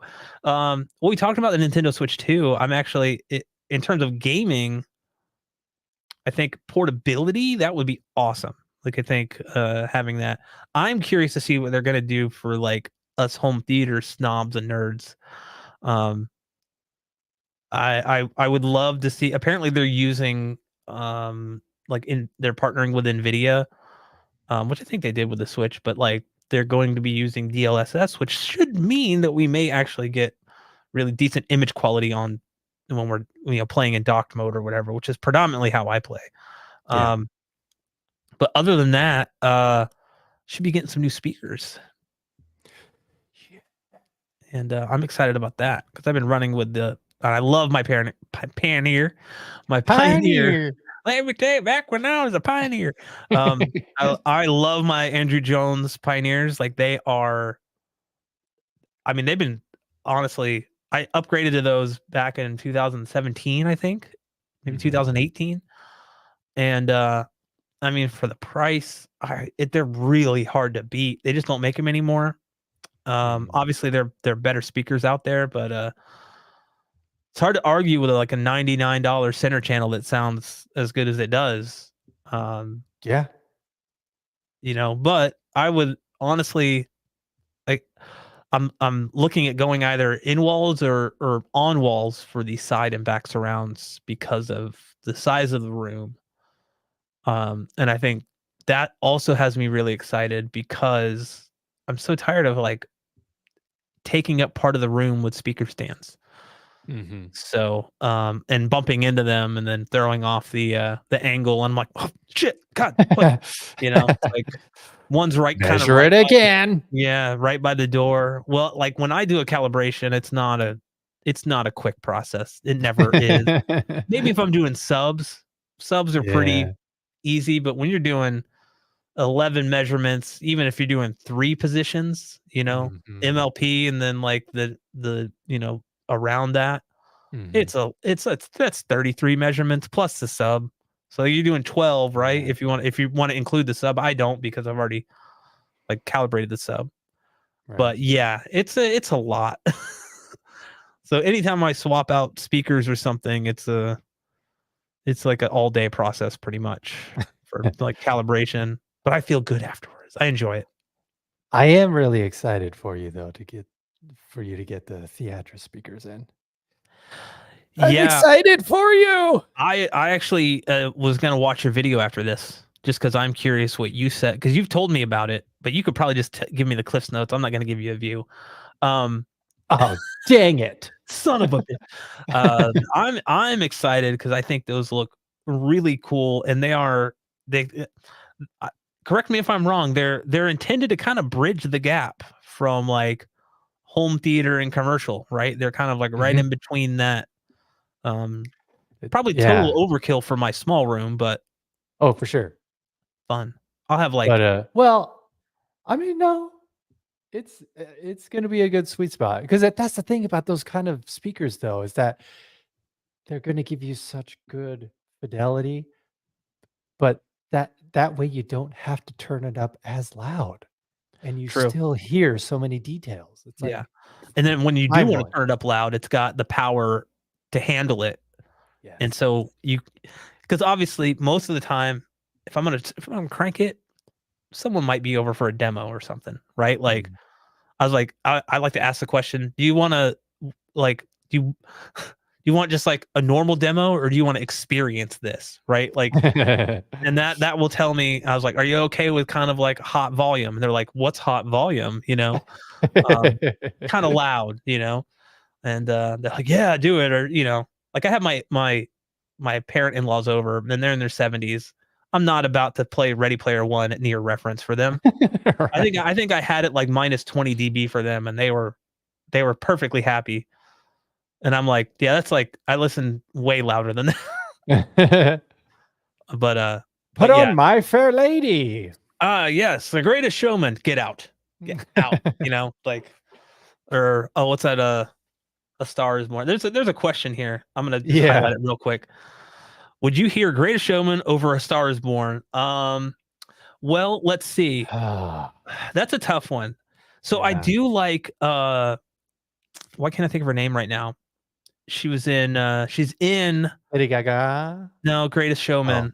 Mm, Um she sings that Never Enough. Rebecca Ferguson? mm. Yeah. I like her as an actress. Not a big Stephanie Lady Gaga fan. Her name is Stephanie, by the way. I know.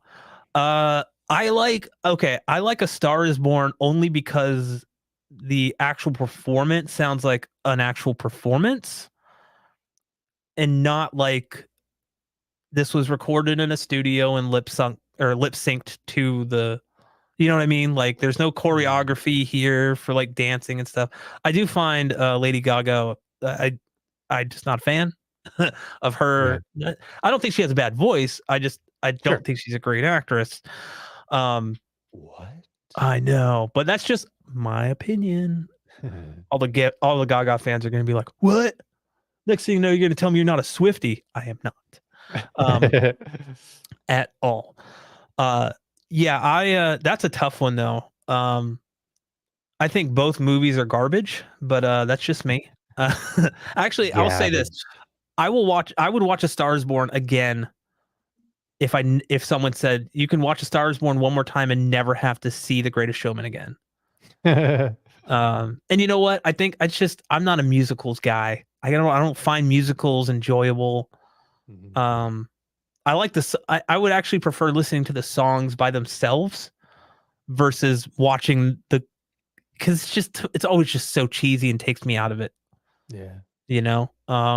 Funny enough, at Cedia, I saw a bunch of demos that included A Star Is Born, but I didn't see any that had Greatest The Showman. Greatest Showman.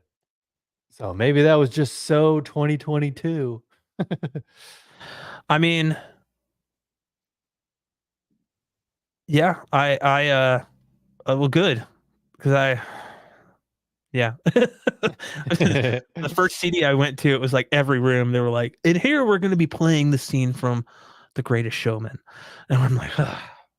But now, A Star Is Born, I'm just like, I can hear that intro guitar every single time, and then the guy standing behind Lady Gaga is like, giving her like a facial. It's just so cheesy in that moment. Mhm. And then she walks up on stage, and anyway, yeah, you know, it's like okay, here we go. Yeah.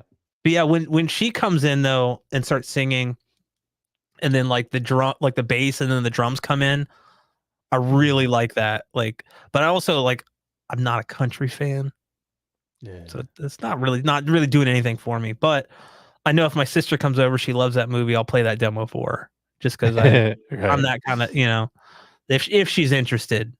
I was like, you want to feel like you're at the concert, you know? Um, but yeah, so that hopefully that answers that, and we never have to talk about it again. Woohoo! Um, Master Lessons asks, I think this is for you, Trinov versus a Shendo or a Sendo room. Did you guys get to hear? Oh, I think Chana got to hear it because I left on Saturday and he left on Sunday because the last day of CDO was Saturday, but I didn't go at all because I actually visited one of my friends who lives in Denver that morning, Saturday morning, and then I just went straight to the airport after that. So Chana got to squeak in a few more things on Saturday morning that I didn't. And Hmm. I think Ascendo was one of them, if I'm not mistaken. So I don't know. Sorry. I'm assuming Trenoff was better. But again, like Trenoff versus JBL Synthesis, I'm assuming Ascendo was probably a very close second. So, because I know Ascendo's speakers are great. Their Yeah. 50-inch subwoofer. Yeah. Marty McFly of subs. Yeah. Let's see. Here we have another Cedia question. Big question. What happened to the Christie projector? Ryan hinted that people said it didn't look good. Can you guys elaborate? I wasn't there, so I cannot. Yeah, I don't I think know. he's talking about Ryan. I can't remember his last Philippe. name. No, Ryan from Seacrest. Ryan Seacrest. No, no, Ryan. He used to be on Youth Man's podcast all the time. Carpentier, Mm, Sharpentier, something okay. like that. Yeah. He and Michael were responsible for M-Wave. And I know that I think he also works for or is a dealer for Mad VR, if I'm not Aha. mistaken. Um, so yeah, I'm not sure. I obviously was not there. Um, Yeah, like I said, the Trenoff room had the other really expensive brand, not Christie. So yeah, I don't know. I don't know what to tell you. not sure. Hmm. Sorry, couldn't. I was not there, or else Sorry. I would definitely speculate. So sorry. All right, Smarty Pants. Smarty Pants asked this question. This is actually a good question. Do you think? Not that any of the other questions are not good. Let me say that. No, this Sorry, is other questions. sorry. This is actually very interesting because I've seen this question before, and I've always had kind of an answer, but like it just depends. Spoilers. Do you think that a $1,000 theater system properly set up in a good room is just as good as a $100,000 stereo, which he means 2 speakers, multiple drivers sound system. I don't Two different applications for one. yes. 2-channel, you're never even as good as virtualization technology has gotten for simulating surround sound from 2 channels in a room, you will never get uh the same spatial sound from 2 speakers as you will multi-channel. You know, there's countless studies done on it, all that stuff. But like Elon said, 2 different applications. A $100,000 stereo is predominantly going to be used for what? Hi-fi, Music. music. Yeah. Maybe, I mean, you're gonna get like one of the Michelle turntables, that are also like 60 grand. And, you're going to be really into that kind of thing in home theater, or occasional like movie watching on that system would probably be just as what I said, occasional. Um, Mhm. it's predominantly going to be for music. And uh, I heard the was it the Bowers and Wilkins Nautilus speakers that Mhm. Audio Advice Live, and those are $100,000, Yeah. right? They sounded great for the music that we listened to. They were a little they kind of, what I liked about them is they kind of disappear, and they sound less like speakers than like you're just kind of there. Like if you, Yeah. I don't want to use that cliche thing. If you close your eyes, like the artist is in front of you, but it Yeah, kind of man. was like that in a way. Um, Mhm. and they were EQ'd very well. But they do have like 4 separate drivers in them, and it's a whole process. Um, uh, that is involved, and it's definitely not user like you're not going to be doing anything to them. You are Mhm. going, if you're buying those speakers, you're going to get support through B&W. Yeah. You're not going to be, if you blow a driver or a tweeter, you are not going to be replacing that. The great thing is they still support speakers they sold 30 years ago. So if you blow a tweeter, they're gonna take care of you. You may pay for it because it's 30 years ago, but Yeah. they have to fly someone in. They have to take the tweeter out. They have to solder on a new, or replace some stuff in the DSP, or not the DSP, the processor. So like it's an in process. But regardless of my point was, those $100,000 speakers still paled into comparison, or paled in comparison to the definitive technology room that I heard that was like 10% of what those cost. That Mhm. Def Tech room, Def Tech, they wanted us to stop saying Def Tech. They were like, please don't say Def Tech in the video. Um, definitive technology. Yeah. That room, for the amount of money that you spent, like, I mean, it's not, it's never going to be apples to apples, because, you know, Sure. still it like even $1,000 multi-channel system. I mean, I'll honestly take my Pioneer Andrew Jones speakers with the system I currently have, with, even, Mhm. or just with the receiver, because it's going to be more immersive than just $100,000 stereo like Yeah. speaker. So, do you agree with that, Elon? Should we move on, or do you have anything to add? Shall. I Shall agree. you agree? Um, I wanted to highlight this because it's something that I face as well as Willie. Says, the one upgrade I wish I could make more than any other would be to get rid of my tinnitus. I do sometimes Yeah. wonder if home theater helped to cause it in the first place. I've been open about my tinnitus. You know, early years being in bands, being as a drummer, not wearing hearing protection. I'm sure the snare drum and hi hats and cymbals were not doing me any favors. Mhm. I think because I'm right-handed, my left ear is probably a little bit worse than my right ear with my tinnitus, because that's Mhm. where, predominantly you got your hi-hats over here and snare drums like directly below you. So yeah, I agree. It kind of sucks when there's a quiet scene and all you hear is, or it's higher pitched than that, but you know what I mean. Right. You get some just constant ringing. There are things that apparently can help with that. I don't know. I've never looked into it. Yeah. Be kind of cool, but yeah, My I wife found a website not too long ago where it just plays a series of tones over and over. And like if she's just doing work at her computer, she'll put some headphones on and go through those tones on this website. And like she'll even keep it on for like an hour. And she says when she takes off the headphones, her tinnitus is gone for, maybe like 15, 20 minutes, which is way longer than any other remedy that she has tried in the past. So maybe I'll send you that website link and you can check it out. yeah, that'd be cool. See if it helps. Yeah. See if it helps you, you know? Yeah. Um, okay, moving on here. Joel asks, I'm looking into ripping my 4K discs and getting a player. Welcome to the club. Or pre-welcome. Um, which of all the Welcome. right? Which of all the budget systems do you recommend? Zadoo, Arvolution, Dune, etc. I can only speak. I've not used Zadoo or Dune. I do currently have the Player One 8K, not the Pro that they just announced at Cedia. Mhm. Um, I'm still in the process of reviewing that, but I freaking love that thing.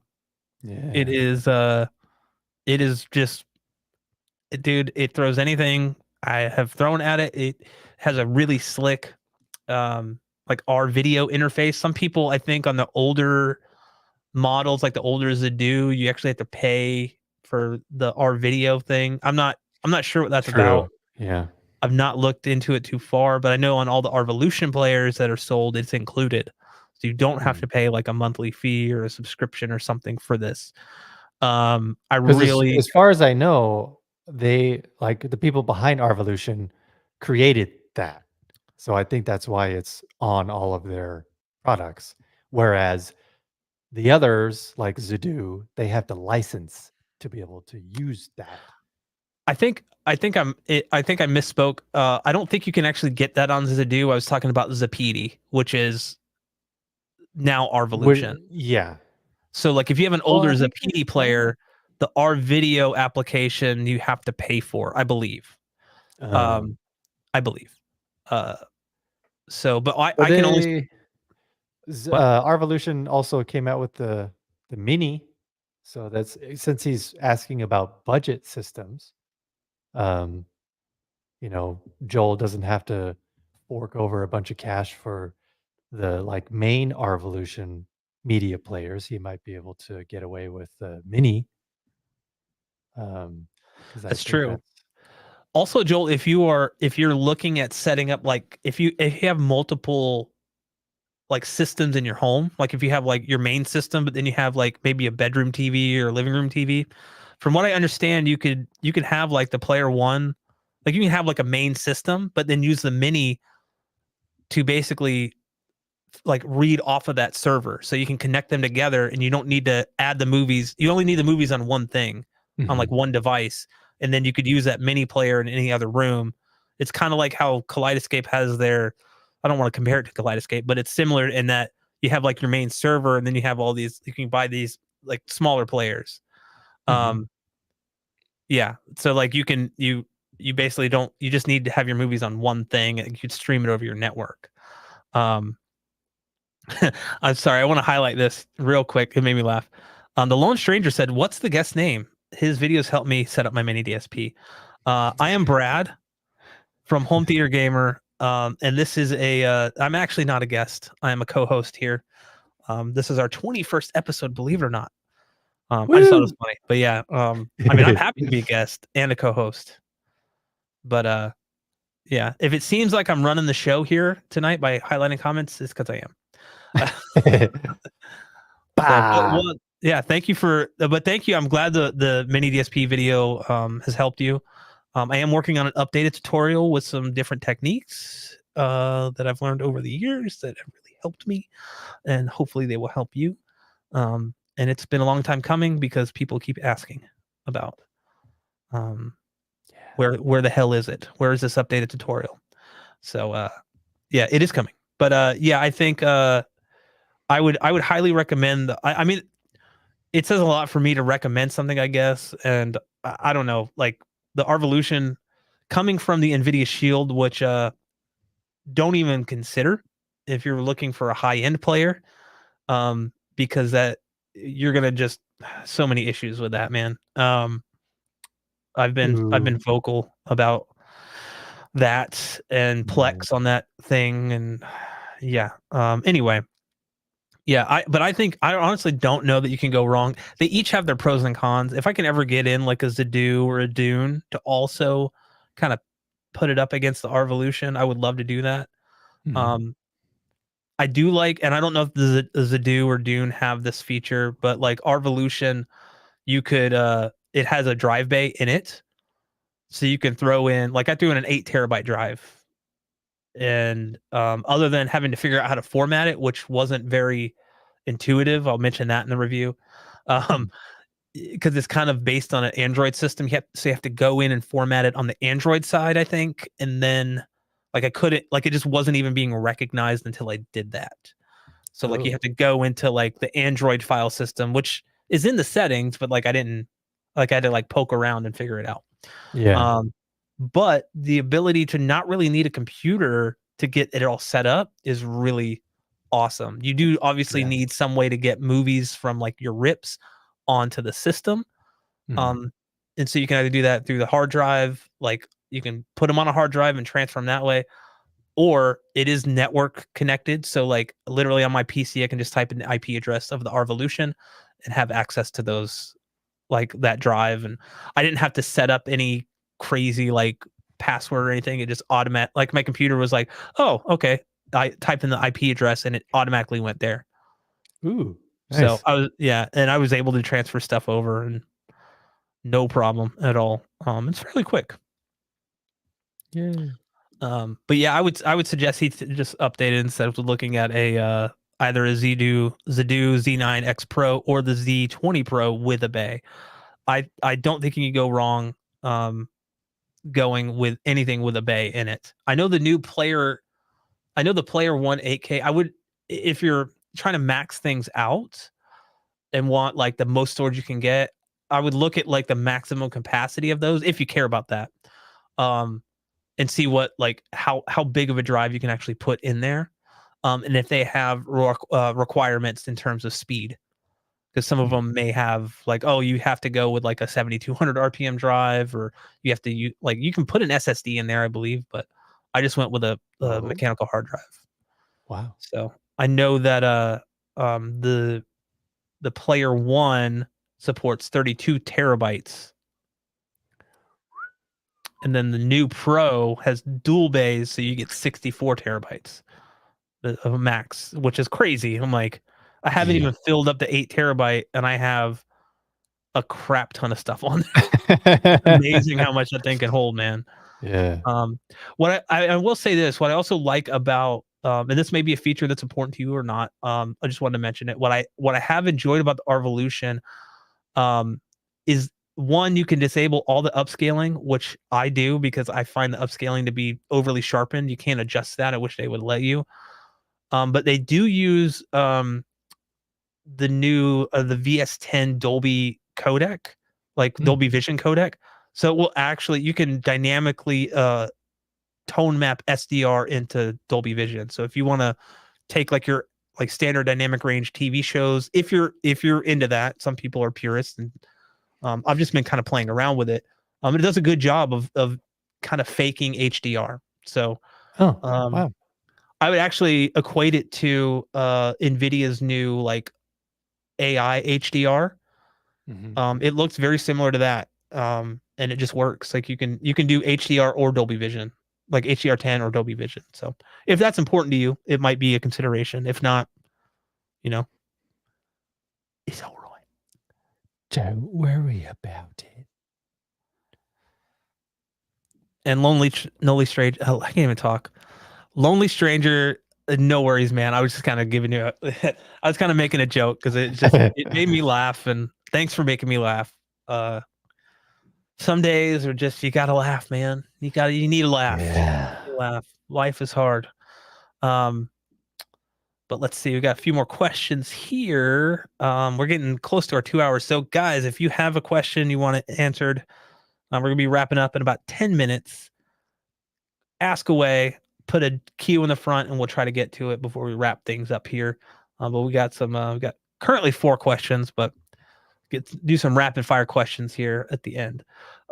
Ricardo Smith, I think they kind of answered this earlier too. Ricardo Smith says, aside from gaming, I use my PS5 for Blu-ray movies. Is there really a difference in comparison to a mediocre dedicated Sony Blu-ray player for watching Dune 2 on the 4K disc?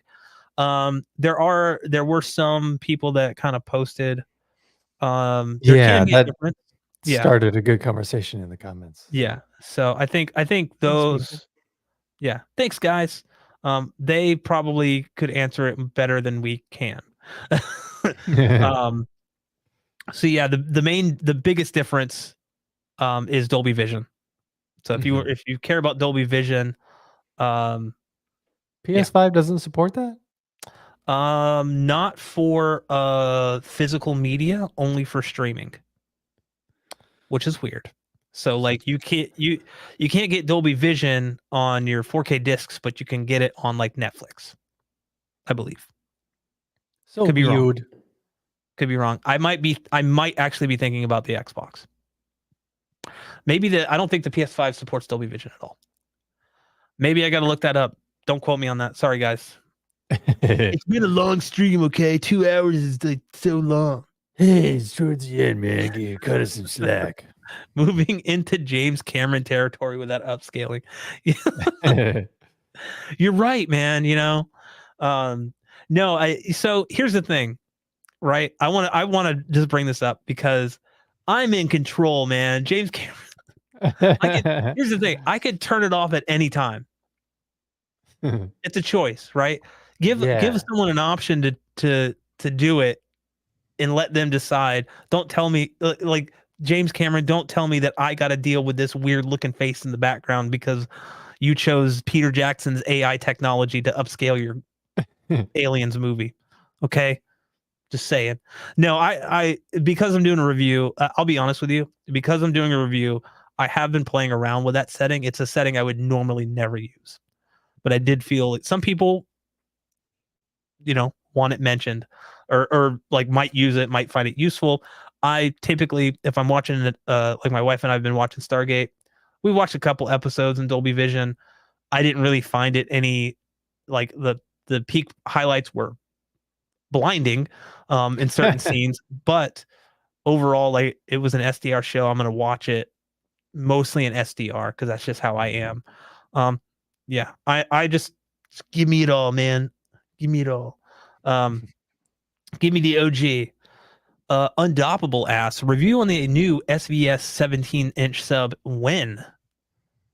I don't know.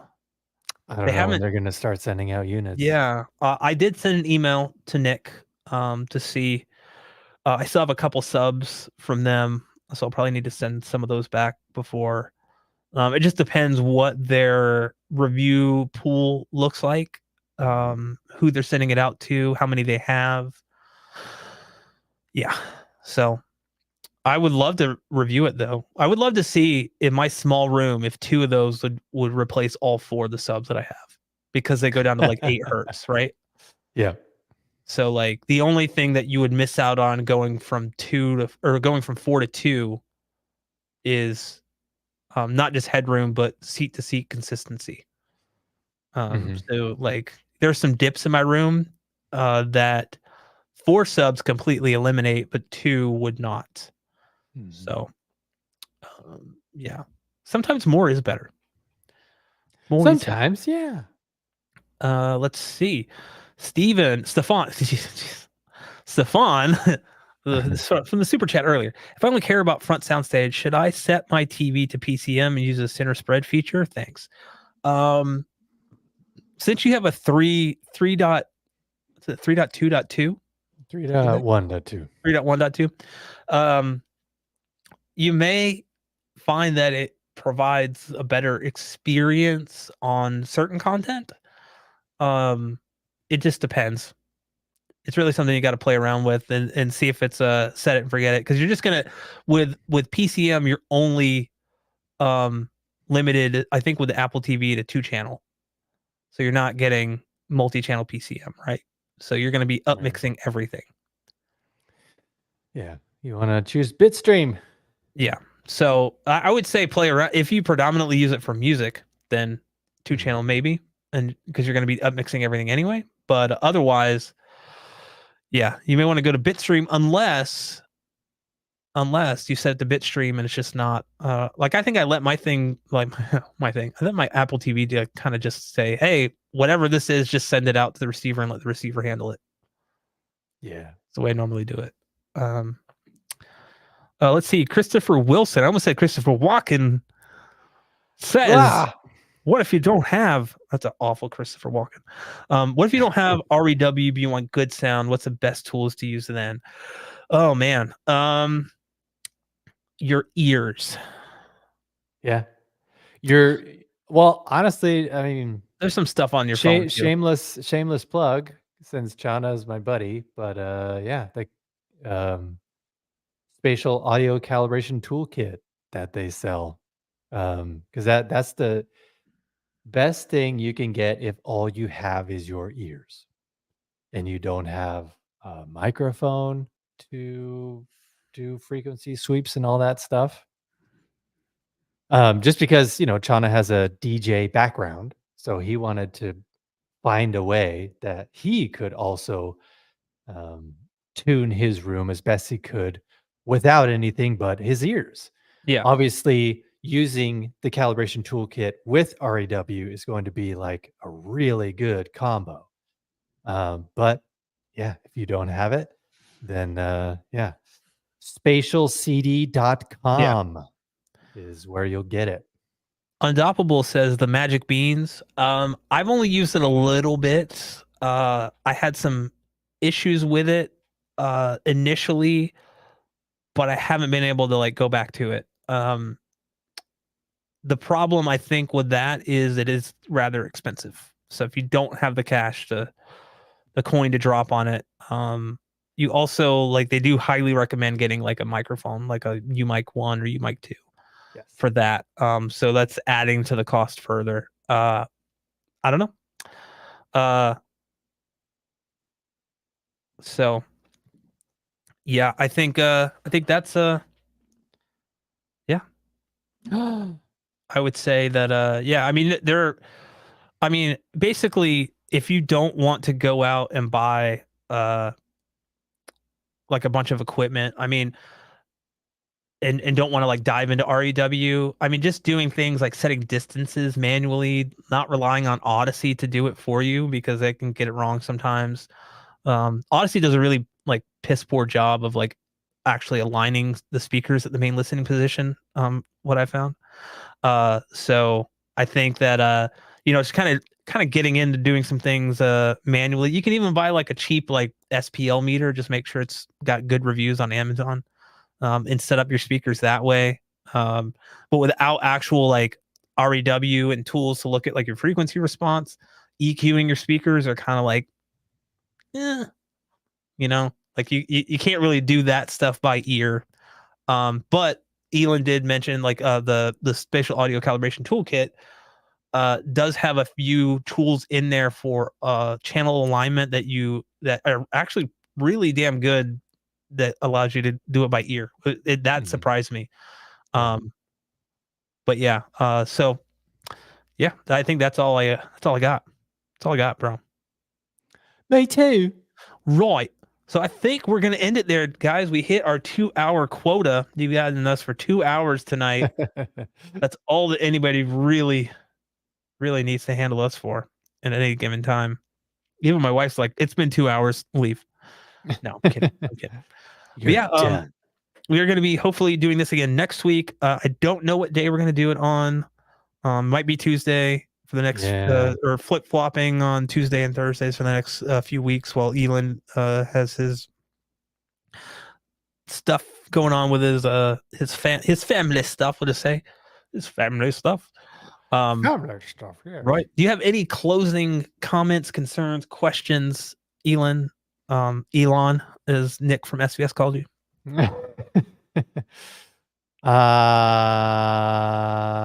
Be on the I'm actually, if you aren't already, you need to follow me on Instagram at Elon Osborne.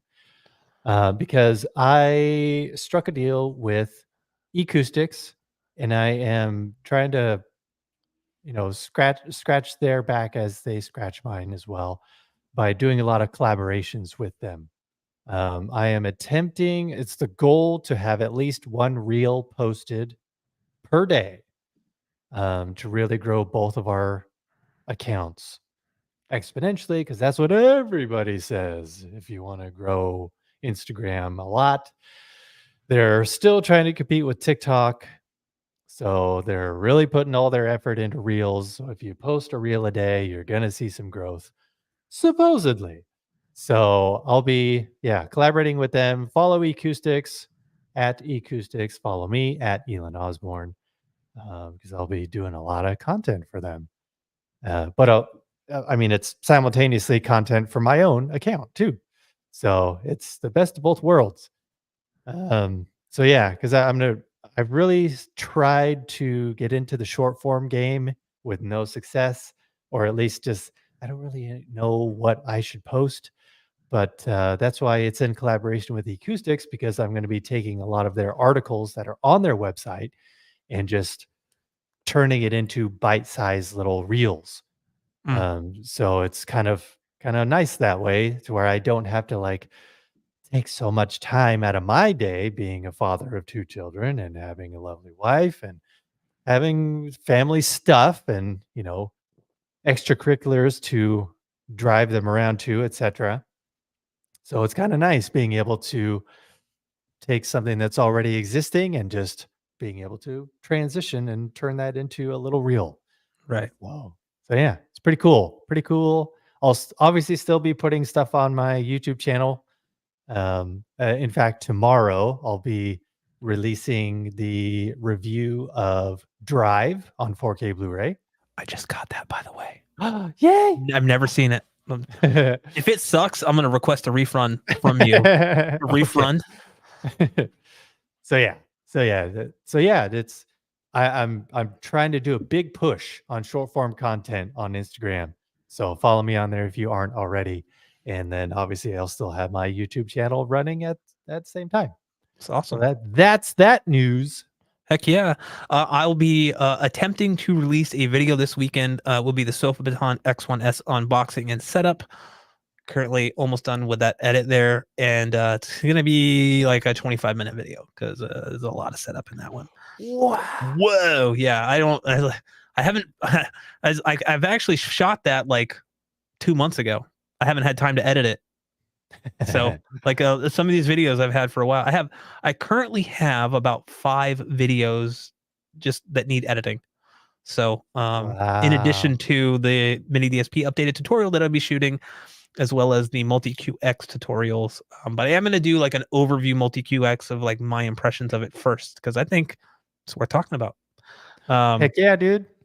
And also, Joel requests that we do the next episode entirely in our British accents, which, if we do, we'll see like both accents that we do change throughout the entire like podcast live stream. So, like, we might start like right here, kind of like faux British, but also a little bit Oh. Australian, faux British.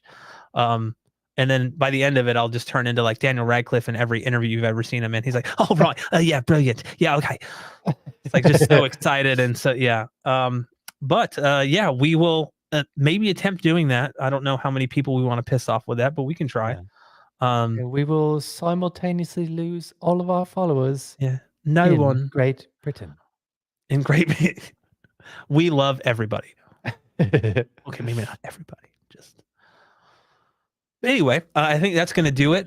So yeah, keep a lookout on the community post or community tab for both of us. I'm going to try to keep that more updated because I've just been not posting on there.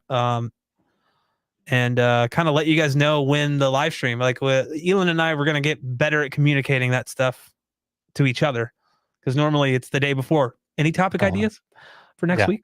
So yeah, What? Wait, what? What are we doing? What day is it? You know what I think it is?